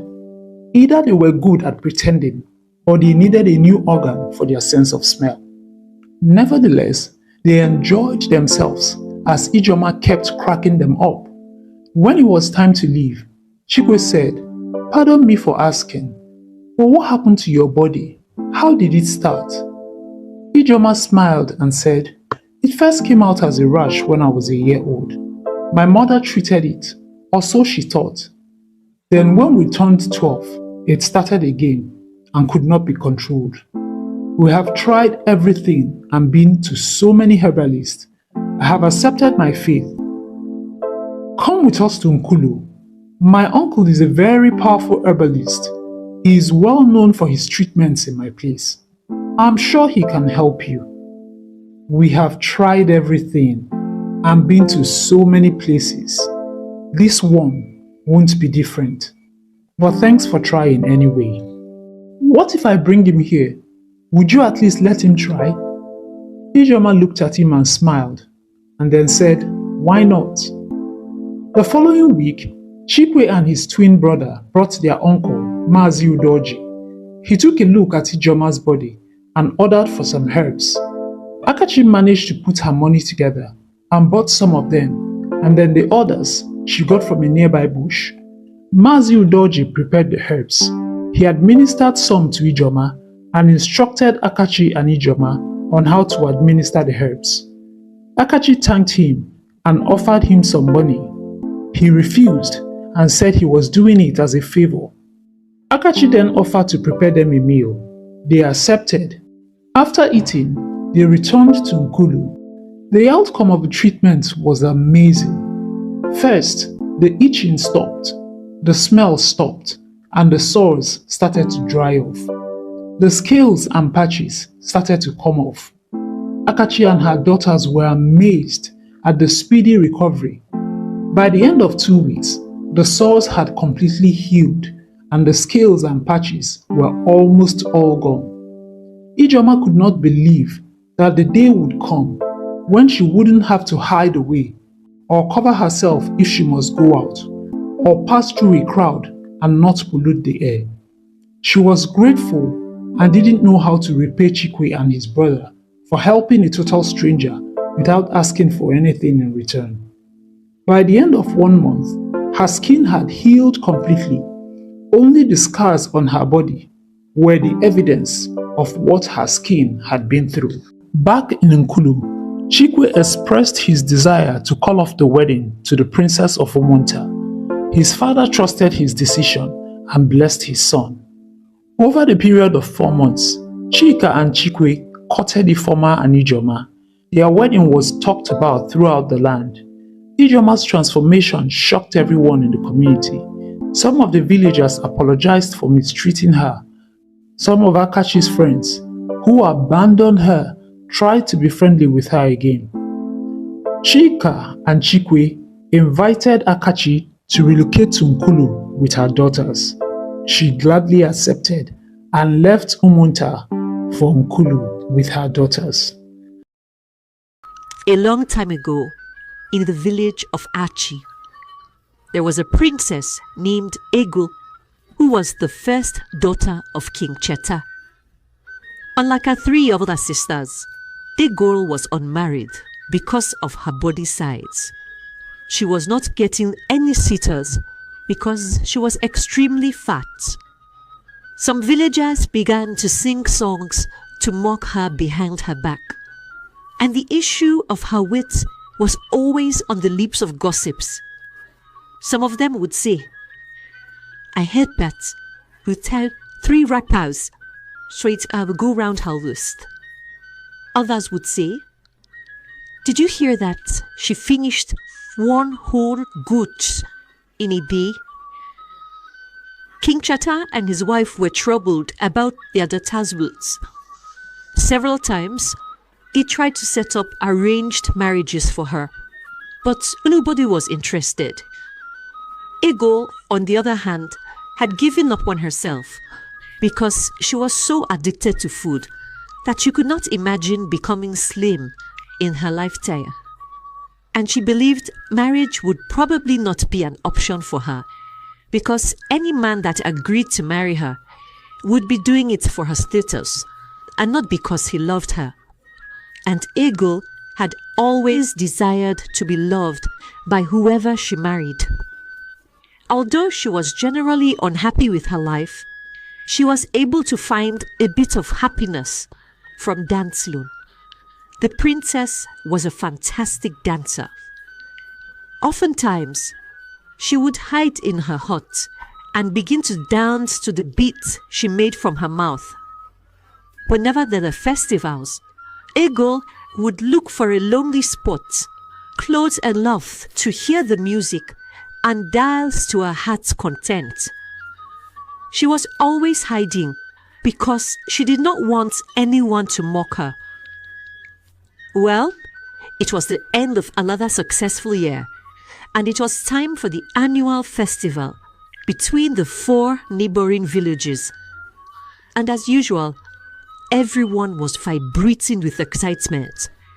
Some people could not wait to showcase their best dresses. Some punished their dancing steps and practiced endlessly with their musical instruments, while others could not wait to enjoy the variety of meals that would be served on that day. Ego, on the other hand, was only interested in finding a lonely spot that would give her the freedom to express her dancing steps. Finally, she found a spot where she could hear the drums and flutes clearly.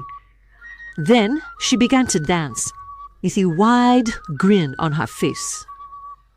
However, she soon noticed the sound of the drum becoming louder and louder, but she ignored it because she was engrossed in her dancing. Suddenly, the festival music stopped, but the sound of the drum continued. She immediately turned her back and saw a man playing the drum with a huge smile on his face. The man stopped playing and asked, "Why did you stop dancing?" Ego immediately began running, and the man followed her. But because she was too heavy to run fast, she caught up with her. "Leave me alone," she said, panting. "Go and look for your comedic relief somewhere else." The man looked at her coldly, wondering why she thought she was a joke to him. "I got lost trying to get to the market square, and I was trying to find my way when I saw you dancing over there. So I decided to support you with my drums," he said. Ego took a better look at the color of his attire and realized that he wasn't from her community. She thanked the man for drumming for her, then directed him to the market square. But the man insisted that he would rather continue to pay for her, and without Ego's approval, he began to drum again, urging her to dance. When Ego saw that he was not going to give up, she began making small hip movements to the tail of his beat. After all, what did she have to lose? He was a stranger who she would never meet again, and she had the opportunity to dance what she always wanted. After a long while, Ego stopped dancing. "Thank you, Mr. Drummer. I really enjoyed myself," she said to him. "My name is Arinze, not Mr. Drummer," he answered. Ego told him her name, then said she had to return home. But Arinze pleaded with her to come back the next day, and Ego agreed. On her way home, she thought about the man, wondering why he was so nice to her, and even wanted to spend more time with her. "Of course he's not attracted to me," she thought to herself. To Ego's understanding, it was unusual for such a handsome man to like her. All night, she couldn't stop thinking about him, but she tried her best to not get too excited. In the evening of the following day, Ego set out to meet her new friend, Arinze. When Arinze set his eyes on her, he was so excited, and Ego was excited to see him too. They talked for a long time and got to know each other, and afterwards, he drummed for Ego to dance. Days turned into weeks, and they kept on meeting each other at their spots, and to both of them, it was always the best time of their day. Finally, Arinze told Ego how he felt about her. Although Ego suspected he liked her, she did not want to jump into any conclusions. But she was happy when he finally voiced it out, because she felt the same way too, and had come with my people in the next market day to see her parents. He said. So, the ball was set rolling. Ego quickly informed her parents that a man from the next village would come and see them to ask for her hand in marriage. The king and queen were very happy. He never knew again that this would come. But unfortunately, calamity soon struck. A week before the arranged meeting, an airborne disease spread round the entire 4 villages and its surroundings.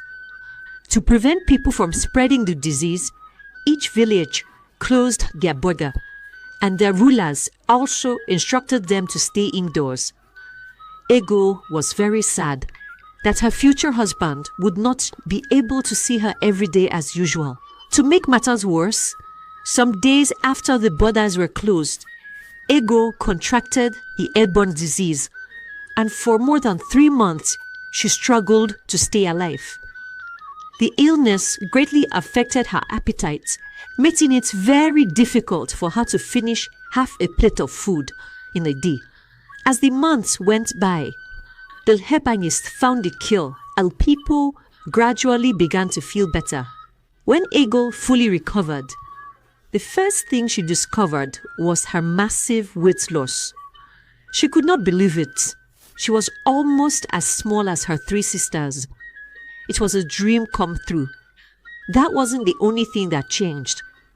Her face had also become more defined, and her beauty was evidence for even the blind to see. She realized that wherever she went, she was spared that inauguration by men who never gasped the second look at her in the past. And the wealthy men amongst them also began to approach her for conversations about marriage.